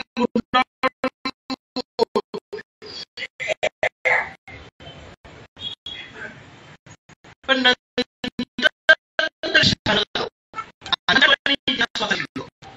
त्यावेळेला माझ्या लक्षात आलं पंचरत्न काय हे वाक्याचं. आम्ही शहाणा झाल्यानंतर माझ्या लक्षात आलं, एका बाजूला एका बोटावर डोंगर उचलणारा कृष्ण मोठा असेल, पण पेनाच्या टोकावर, शाईच्या दोरावर मी अखंड भारताला घटनेच्या रूपाने उचलून दाखवू शकतो असं सांगणारा बाबासाहेब जास्त आमच्या काळजाच्या जवळ गेला. हे पाहण्याची दृष्टी, याकडे बघण्याचा तिसरा डोळा हा अण्णाने आम्हाला दिला. अण्णांचं शिवाजी कोण होता हे सगळ्यांना माहिती आहे, इतरही पुस्तक माहिती, पण अण्णा जे बोलायचे सर. 10 वर्षापूर्वी मी 27 वर्षाचा होतो, 25 कळत होत. 21-22च्या वयात पुण्यात वगैरे अण्णा आली की आम्ही जायचो. त्यावेळेला माझी भाजीपाल्याची हातगाडी असायची. ही माणसं ऐकायची सवय जास्त होती. त्या कार्यक्रम संपल्यानंतर दिवसभर ह्या लोकांच्या आजूबाजूला घुटमायचे. त्यात निळूपुढे असतील, दाभोळकर असतील, अण्णा असतील. अण्णाचा सूर मला जास्त आवडायचा बोलण्यात. शेवटला कारणी सुरू अण्णाचा यायचा. अण्णा जे शंकराबद्दल, महादेवाबद्दल बोलायचे भाषणात, मी त्यांच्या कधी कधी ऐकायचे. महादेव कसा आपलाय, कसा आहे, ते अंगाला लावलेली राख, तो गळ्यातला साप, त्या डोक्यातनं आलेल्या गंगा जमुना पाण्याचे झरे हे काय अण्णा आणि साहेबजवळ जी शेतीशी संबंधित आहे. तो आमचा शेतकरी आदिवासी आहे, त्याला कसा देव केलं हे केलं. आणि मग आता माझ्या लक्षात आलं हे अण्णांनी कदाचित लिहायला सुरुवात केली असावी. म्हणून अण्णांना या पद्धतीने संपवण्यास काम केलं. माझी या तमाम चळवळीतल्या माझ्या दोस्तांना साथींना विनंती एवढी आहे की सगळ्यात मोठा जोक असणार वाक्य माणूस मेला काय झाले विचार जिवंत राहतात हे असलं बुलगं बोलायचं आता बंद करा. आमचा माणूसच मेला नाही पाहिजे यासाठी एकत्रित राहा. आम्हाला परवा दिवशी नाशिकच्या एका वकिलाचं मला नोटीस आलं. ते 2-3 दिवसांनी एक नोटीस येतच असत. मग ते पोस्टमॅननं दिलं. मग त्यानं ते पोस्टमॅन ओळखी झालाय. मग आमच्या आई घरात होती. आई म्हटली काय तो पोस्टमॅन धमकी आहे. आई म्हटली अलीकडे. आईनं वाचली फोन केला. म्हटले एक धमकी आल्या. म्हटलं असू दे टाकाच रे ठेवला. पण वडिलांच्या जरा मनात काळजी. वडील त्या दिवशी मला एक वाक्य बोलले. वडील आडाले म्हटले ती पिस्तूल केवढ्याला येते म्हटली. म्हटलं का अरे पुढचा यायच्या आधी तूच 2 टाकल्या पाहिजे म्हटलं. त्याचं लायसन बिसन घे की काढून म्हटलं. एवढ्या धमक्या येते दाखवायचं म्हटले तिकडं आणि आपल्याजवळ हत्यार ठेवायचं. योग गाल पुढे गेल्यावर दुसऱ्या गालावर 2 द्या. तो जमान गेला. आणि पानसऱ्या अण्णांमुळे आम्ही काय शिकलो की शिवाजी डोक्यावर नाही घेतला पाहिजे आणि डोक्यात बी नाही घातला पाहिजे. छत्रपती शिवाजी महाराज ही मनगटात ठेवण्याची गोष्ट आहे जी क्रांती घडवते, धमक देते, ताकद देते. आणि म्हणून मी म्हणत असतो की मनगटात शिवाजी घट्ट आणि मेंदूत आंबेडकर नीट बसवला की खिशात गांधी आपोआप येतो. ही जगण्याचं साधं सरळ सूत्र आहे. पण आम्हाला हे गणितच कळत. म्हणून ती संविधानाची कविता आहे की पहिल्यांदा ते दारात आले. त्यांनी हातात कुराण दिलं. म्हणाले हे वाच आमचा हो आमच्यात ये. पण मला भूक लागली होती. मागावं वाटलं. पोटासाठी 2 घास मागता आलं नाही. बाजूला आई उभी होती. दुसऱ्यांदा दुसरे आले. त्यांनी हातात गीता दिली. म्हणाले हे वाच आमचा हो आमच्यात ये. पण मला भूक लागली होती. मागावं वाटलं. पोटासाठी 2 घास मागता आलं नाही. बाजूला आई उभी होती. तिसऱ्यांदा तिसरे आले. त्यांनी हातात बायबल दिलं. म्हणाले हे वाच आमचा हो आमच्यात ये. पण मला भूक लागली होती. मागावं वाटलं. पोटासाठी 2 घास मागता आलं नाही. बाजूला आई उभी होती. साऱ्याच धर्मांचे धर्मप्रसारक येऊन गेले. त्यांचे धर्मग्रंथ देऊन गेले. आणि या धर्मग्रंथांच्या नुसत्या ओझ्यांनीच कंबर वाकली माझी. तेव्हा भुकेनं खोल आत गेलेल्या डोळ्यात आईनं बघितलं आणि तिनं आणलं 2 भाकरीचं पीठ शेजाऱ्याकडं मागून. तेव्हा चूल कशी पेटवायची हा प्रश्न भाकरीच्या पिठाच्या घातले सारे धर्मग्रंथ चुलीत आणि काडी लावली. धर्मग्रंथ पेटले. चूल पेटली. तवा तापला आणि तापलेल्या तव्यावर आईनं 2 भाकरी भाजून दिल्या. पोटभर जेवलो तेव्हा लक्षात आलं या धर्मप्रसारकांना माझी भूक कळली नाही. पण या धर्मग्रंथांनी स्वतः जळून माझी भूक भागवली. म्हणून धर्मग्रंथ माझ्यासाठी श्रेष्ठ. पोटभर जेवलो तेव्हा आईनं हातात मी पुस्तक हातात घेतलं आणि पुस्तकावर लिहिलं होतं भारताचे संविधान. पुस्तकावर लिहिलं भारताचे संविधान. मला प्रश्न पडला, आईनं सगळे ग्रंथ चुलीत घातले आणि हेच का जपून ठेवलं. मी विचारला, म्हटलं आई तुला लिहिता वाचता येत नाही, तू तर अडाणी अशिक्षित, मग सगळे ग्रंथ चुलीत घातले, सगळी पुस्तकं चुलीत घातली, मग एवढं जपून का ठेवलंस. त्यावरती तोंडावर हात ठेवून काय नाही रे पोरा, काल हे बी मी चुलीत घालून बघितलं पण लागलीच नाही. या संविधानाला आग लागू शकत नाही असं म्हणणारी कणखर पिढी महत्वाची होती. ती पिढी नष्ट झाली. मग एक नष्ट झाली, मग जयंतीच्या माध्यमातून कार्यक्रमांच्या माध्यमातून मेंढर वाढवत राहिला. बाबासाहेबांच्या जयंतीला, छत्रपती शिवाजी महाराजांच्या जयंतीला तुम्ही गेला तर तुम्ही 10 मिनिटाच्या वरती थांबत नाही, कारण तुम्हाला लगेच मुलगा येतो आणि चळवळीचा कडा लगेच जागाव. त्यामुळं काय होतं, आपल्याला त्रास होतो. अरे आम्ही काय केलं, ही पिढी काय कराय. त्यात राजकारणी अजून पैसे देणार. आपण या कार्यक्रमाला पैसे मागायला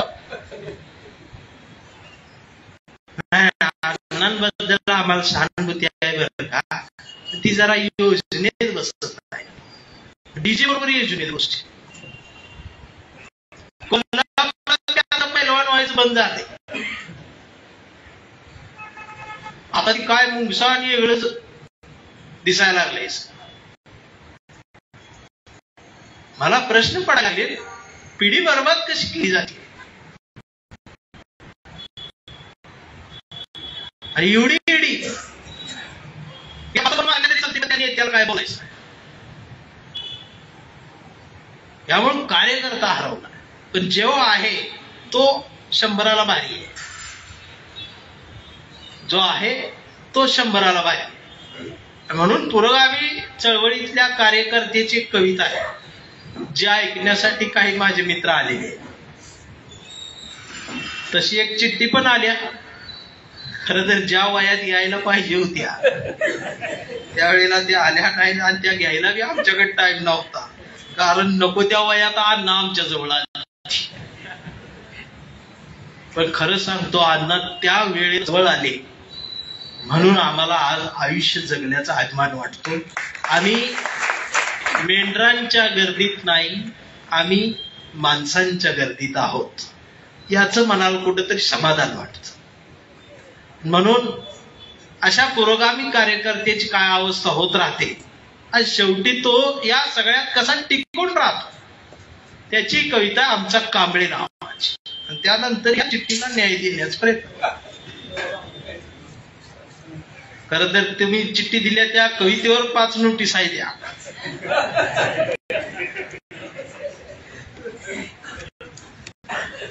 कविता आहे आमचा कांबळे.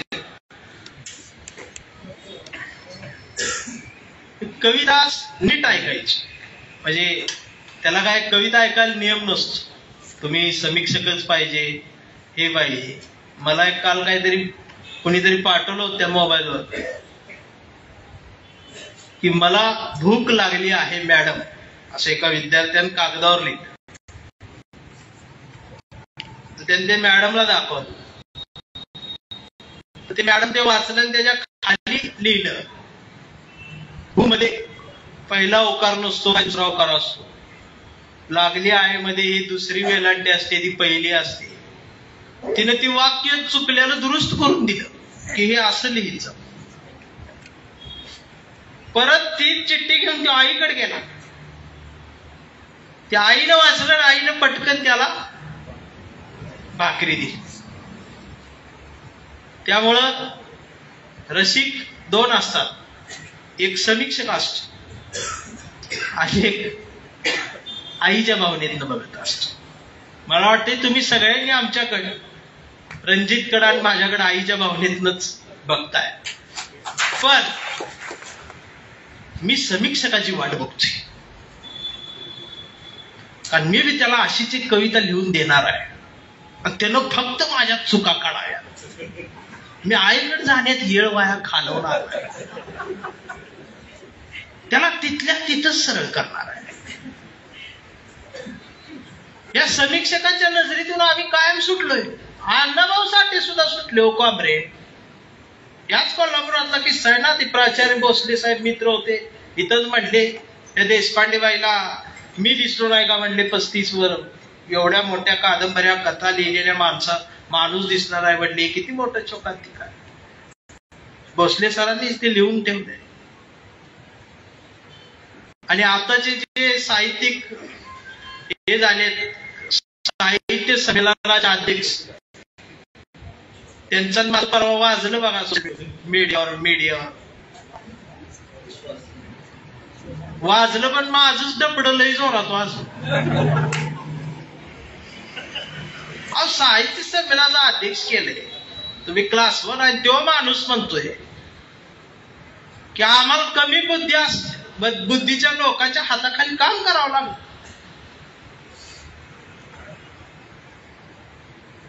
मग मी चॅलेंज दिलं, म्हटलं तू ये, मी येतो, एकाच खोलीत बसतो आणि 2 दिवस घेऊ. तू एक कादंबरी लिहायची, मी एक कादंबरी लिहितो. कुणाच किती भारी होत्या बघूच. कारण प्रतिभा तुमच्या दारात असे नाही हो, प्रतिभा आमच्या अंगणात कायम रांगतच मोठी झालेली आहे. कारण भुकेच्या आतड्यातूनच उपाशी फुलपाखरं शोधत जी मधमाशी येते मध घ्यायला, त्याला प्रतिभा म्हणतात. आणि ती प्रतिभा गावगाड्या बाहेरच नांदत होती, ती आता कुठं तुम्ही चोरायला लागलाय. ती आता पुढं 4-4 कॅमेरे आहे, ह्याच्यावर पुन्हा 8 दिवसात नोटीस आहेच. म्हणून ती कविता आहे आमचा कांबळे, की आमचा कांबळे लय हुशार, कधीच नाही रडला, नुसताच काढला. कांबळे शाळेत गेला, मास्तरनं फळ्यावर सरस्वती काढली. कांबळे शाळेत गेला, मास्तरनं फळ्यावर सरस्वती काढली. आता ह्यो कांबळे काय साधा सुद्धा नाही, ह्यो पानसरे वाचलेला कांबळे. मास्तरनं फळ्यावर सरस्वती काढली, पण कांबळेनं पाठीवर सावित्री काढली. म्हणून मास्तरनं कांबळेला असा तुडवला, असा तुडवला, असा तुडवला, पण कांबळे हुशार, नाही रडला, नुसताच काढला.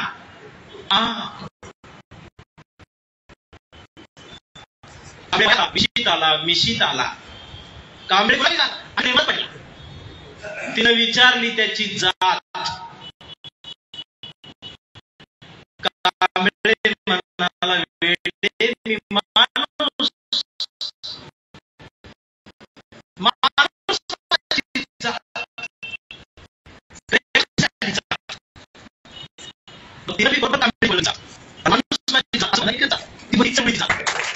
तिला त्या एका वाक्यातच कळली चळवळी आहे.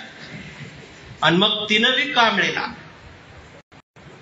कोपऱ्यात नेऊन असा तुडवला, असा तुडवला, असा तुडवला, पण कांबळे बी हुशार, नाही रडला, दुसाच काढला. कांबळेचं लग्न ठरलं. घरचे म्हणाले मुहूर्त पहा. कांबळे म्हणला पटत नाही, फुले वाचा. नातेवाईक पडले सत्यनारायण. कांबळे म्हणला जमत नाही, गाडी वाचा. मग भावकी म्हणली जागरण गोंधळ बोकड तरी. कांबळे म्हणला पटतच नाही, बाबासाहेब वाचा. मग घरच्यांनीच दार लावून कांबळेला असा तुडवला, असा तुडवला, असा तुडवला, पण कांबळे बी हुशार, नाही रडला, नुसताच काढला. मग कांबळे चळवळीत आला. चळवळीचा सगळा इस्कोट बघितला. सगळे RPI A B C D. आता ते डिसेंबर संपूस तर झेड पर्यंत जाईल आणि झेड संपले की 2026 ला ती रोमन अंकात चालू करतील पण गट काढते.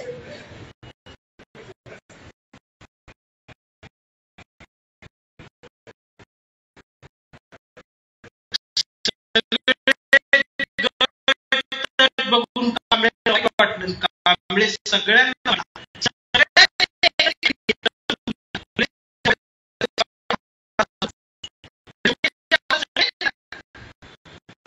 आणि एकत्रित येऊन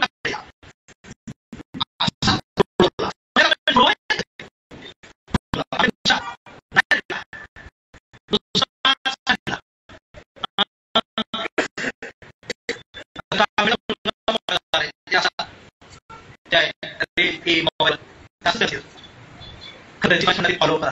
मी पण शेवटला ती मानत आहे ती गरज आहे. मग त्यांच्यापर्यंत पोहोचायचं असलं तर ही बी गरजेचं आहे ना. ही पुस्तक वाच नाही.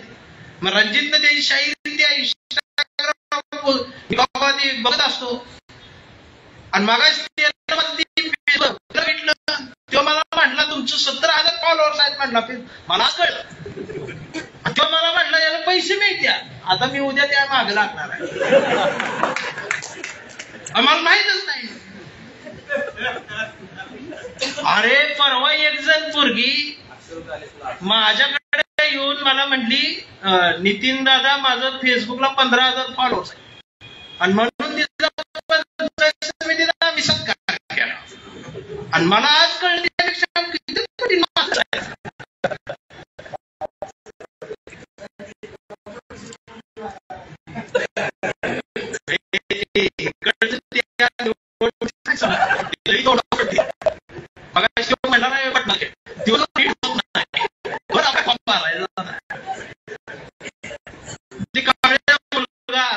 बऱ्याच लोकांना सवय झाली मॅडम की आम्ही फेसबुकवर लिहिलं, फेसबुकवर कमेंट केली की म्हणायचं आम्ही चळवळीत आहे. त्याला वाटतं मी इथं पोस्ट टाकली म्हणजे चळवळीत. लय मोठा रोग आहे अनिल दादा. चौकात आंदोलन चालू असते. आता इथं कार्यक्रम चालू आहे पण ती शेजारच्या गल्लीत बसून लाईव्ह बघायला आणि खाल्लं खूप छान ओके मस्त म्हणजे नेते तो खाल्लं आणि तो स्वतःला मी चळवळीत असं समजतो. मग तो सुंदर मुलगी गुलाब पेटा निळा पेटा त्याच बाबा ती पोस्ट टाकणारा बी तसा असतो. तो पोस्ट टाकतो आणि त्याच्यावरती लिहितो एका बापाची औलाद असाल तर कमेंट मध्ये जय भीम द्या. आणि माझ्या हातात मोबाईल असला ती समोर आले बीपी वाढते. मग लिहायलाच लागतंय जय भीम. नाही लिहो परत डोक्यात सगळ्या तीच चालू आहे. इकडे जय भीम तिकडे जय शिवराय आणि त्याला वाटतं मी चळवळीत आहे. ते असं हे झालं. परवा कांबळेच्या मुलानं मोबाईल बघता बघता कांबळेला विचारलं. त्याला असं काहीतरी दिसलं चळवळीच की डॅडा फुले शाहू आंबेडकर कोण, छत्रपती शिवाजी महाराज कोण डॅडा, आणि हे संविधान काय भानगड. आता मात्र कांबळे पेटला.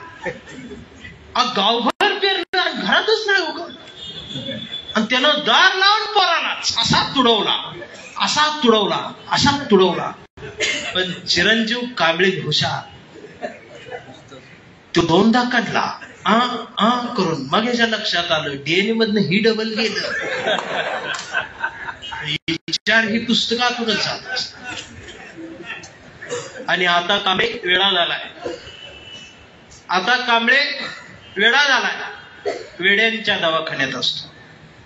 कांबळेला भावकीनं गावकीनं व्यवस्थेनं वेड ठरवलंय. कांबळे आता वेड्यांच्या दवाखान्यात असतो. कांबळे वेड्यासारखं मानवतेच्या घोषणा देतो. कांबळे वेड्यासारखं आनंद देतो. कांबळे वेड्यासारखं 3 तास कणामुडूस तर बसतो. कांबळे शिवराय ते भीमराय नातं सांगू पाहतो. कांबळे लोकशाही वाचवा म्हणतो. पण कांबळेच्या एका हातात कुठल्या भीती नाही. कांबळे झाडाच्या देशाचा तिरंगा आणि मांडीवर संविधान घट्ट दाबून ठेवलंय, पण डॉक्टर सुद्धा कांबळेला श्वास आहे. पण कांबळे नाही रडत, तो नुसताच करतोय आ करून. हा कांबळे जोपर्यंत जिवंत आहे तोपर्यंत चळवळ जिवंत आहे. हा कांबळे जोपर्यंत जिवंत आहे तोपर्यंत हा देश सुद्धा जिवंत राहणार आहे. मित्रांनो, ही चळवळ जन्माला कधी आली माहित नाही आणि ही संपणार ही यावर माझा विश्वास. चळवळ कधीच संपत नसते. तुम्ही विचार करून बघा, तुम्ही लहान असताना तुमचा सक्का चुलत भाऊ सुद्धा चळवळीत नव्हता आणि तो आज बी नाही. मला जसं वळून टाकलंय तसं मला ऐकायला आलेली मी वळून टाकलेलीच आहे ती. तुम्ही जाऊन सांगा की मी अण्णाची जयंती ठीक आहे. आता इथं जर गौतमी पाटील आणली तर सगळे येणार अण्णा आमचे. अनिल दादा, अहो अण्णांची जयंती, गौतमी किती पैसे पाहिजे. पण गौतमी पाटलाच्या गर्दीत डान्स करून नाचाची अवलाद होऊन जगण्यापेक्षा रायगडाच्या पायरीवर सांडलेल्या मावळ्यांच्या रक्ताचा साक्षीदार जी पोरं होतात तीच पोरं इथे येतात आणि अण्णांनी ते साक्षीदार घडवले. अण्णांनी ते मावळे नव्या रूपाने आणले. मला प्रश्न कधी कधी पडतो, अण्णांनी इतिहास विषय लिहिलाच नसता तर. मी खरं सांगू, मी कवटेमंकाळ ते कोल्हापूर आलोय, अंतर आहे 90 किलोमीटर. अण्णांनी इतिहास लिहिलाच नसता तर या 90 किलोमीटरच्या प्रवासात 95 ठिकाणी मला छत्रपती शिवाजी महाराजांचं मंदिर लागलं असतं. किमान तिथं 10-12 ठिकाणी भंडारा चालू असला असता आणि 15-20 ठिकाणी महाराजांची आरती सुरू ठेवली असती. आणि मग शिवंबरा श्रीपाद शिवंबरा असलं काहीतरी त्या टाईल्सवर मातीच्या स्मरणार्थ, पित्याच्या स्मरणार्थ. केवढ्या मोठ्या याच्यातनं आम्ही याला वाचवला नाही. नाहीतर शिवाजी महाराज मंदिरात, बाबासाहेब मंदिरात, आता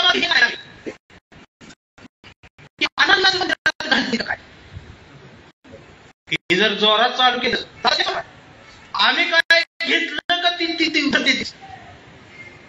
आम्ही धरले ती धरते.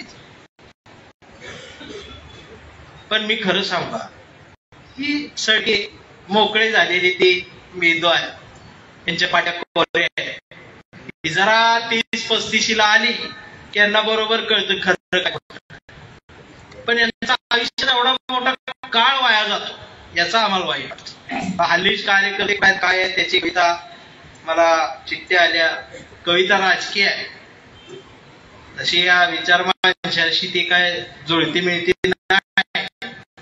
पण खरं बोललं पाहिजे या वाक्याची ती जुळवून घेऊन मी बोलली. आणि याच्यानंतर 10-12 दिवस कार्यक्रमच नाही म्हणतं देव खोपवून. आजचा तरुण नेमका कुठं आहे त्याची कविता. ते असेल तो इथंच कुठंतरी असेल, तो इथंच कुठंतरी असेल.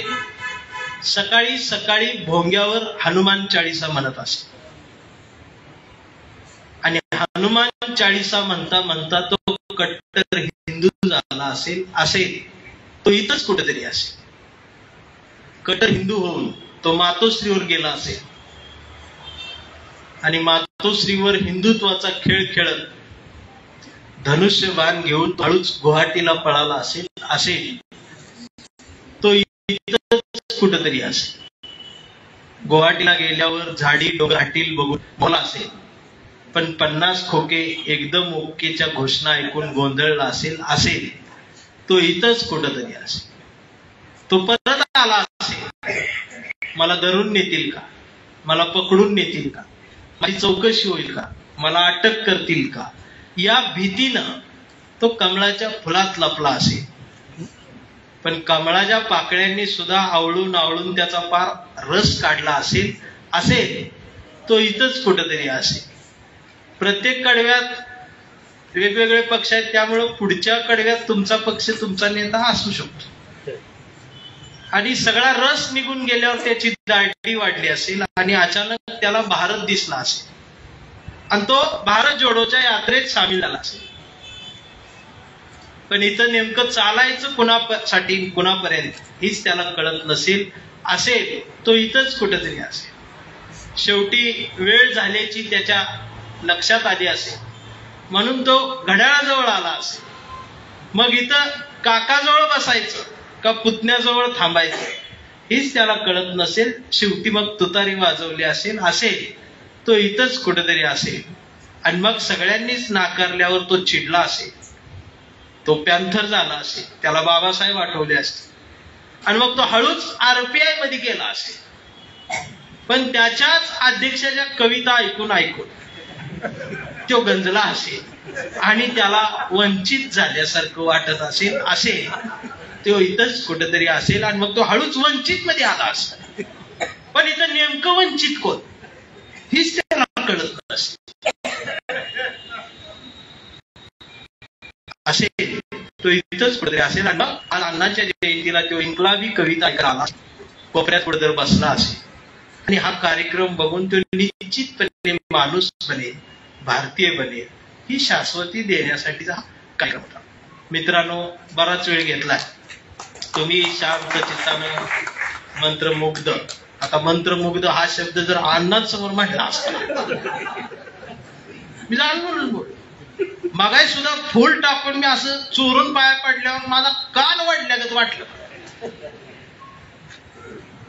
कारण अण्णांच्या सहवासात शिकायला मिळालं, तसं हरी नरकेंच्या सहवासात शिकायला मिळालं. प्रसिद्धीपासून स्वतःला दूर ठेवून आपलं काम किती प्रामाणिकपणाने करतायत, मोहापासून लांब राहून कशा पद्धतीनं आपली चळवळ जिवंत ठेवता येते. तुम्ही जो एका याच्यामध्ये धुरळा उठवता, तुम्हाला वाटत असतं तुम्ही जिंकला, असं नाही. तुम्ही धुरळा किती उडवला यापेक्षा तुम्ही जमिनीच्या आत खोल किती पेरलं यावरती भविष्यातली चळवळ ही मोठी होत असते, असं सांगणारा कॉम्रेड गोविंद पानसरे यांच्या जयंतीच्या निमित्तानं तुम्ही आला. मी माईंचं खरोखर एकाच वाक्यात सांगतो, आपल्या नवऱ्याची जिवंत असताना जयंती पाहिलेली भारतातली ही शेवटची बाई, याच्यानंतर नाही, अण्णांच्या नंतर नाही. त्या लेवलला, त्या त्यागाला पोचण्याला नाही दिसत. पण पुन्हा कधी सकाळचा गुड मॉर्निंग हा लाल रंगात आम्हाला दिसला नाही पाहिजे याची काळजी घेतली पाहिजे. हल्ली तर शुभ शिव सकाळ, शुभ भीम सकाळ यांचं जास्त चालल्यावर आमच्या मातंग समाजानं लहू सकाळ काढली. मी त्याला विचारलं, म्हणलं लहू कोण, माहित नाही म्हणला, वर्ण आली, आम्ही केल्या म्हणला. अजून चांभारांनी रोहिदास सकाळ नाही काढली, त्यांचा रंग फिक्स होईल, तो फिक्स झाला ते काढणार. धनगरांचा रंग फिक्स झालाय पण सकाळ येईना या गोंधळात, मग ती शुभ आईला दुपार काढणार. हे का घडायला लागले? कारण पुतळ्याजवळ मेंढरांची गर्दी वाढली आणि वाढलेली मेंढरांची गर्दी पुस्तकांजवळ आणण्याची फार मोठी जबाबदारी आहे. मित्रांनो, 2 मैत्रिणी रस्त्यावर निघालेल्या होत्या आणि त्या रस्त्यावर जाता जाता इकीच्या पायाला ठेच लागली. दगड मोठा धारदार होता, अंगठा थटला आणि तिचा अंगठा फुटला. तिनं पहिल्यांदा दगडाकडेच बघितलं आणि ती दगडाकडे बघून हसली, पुढं चालायला लागली. दुसरीने बघितलं, अगं म्हटली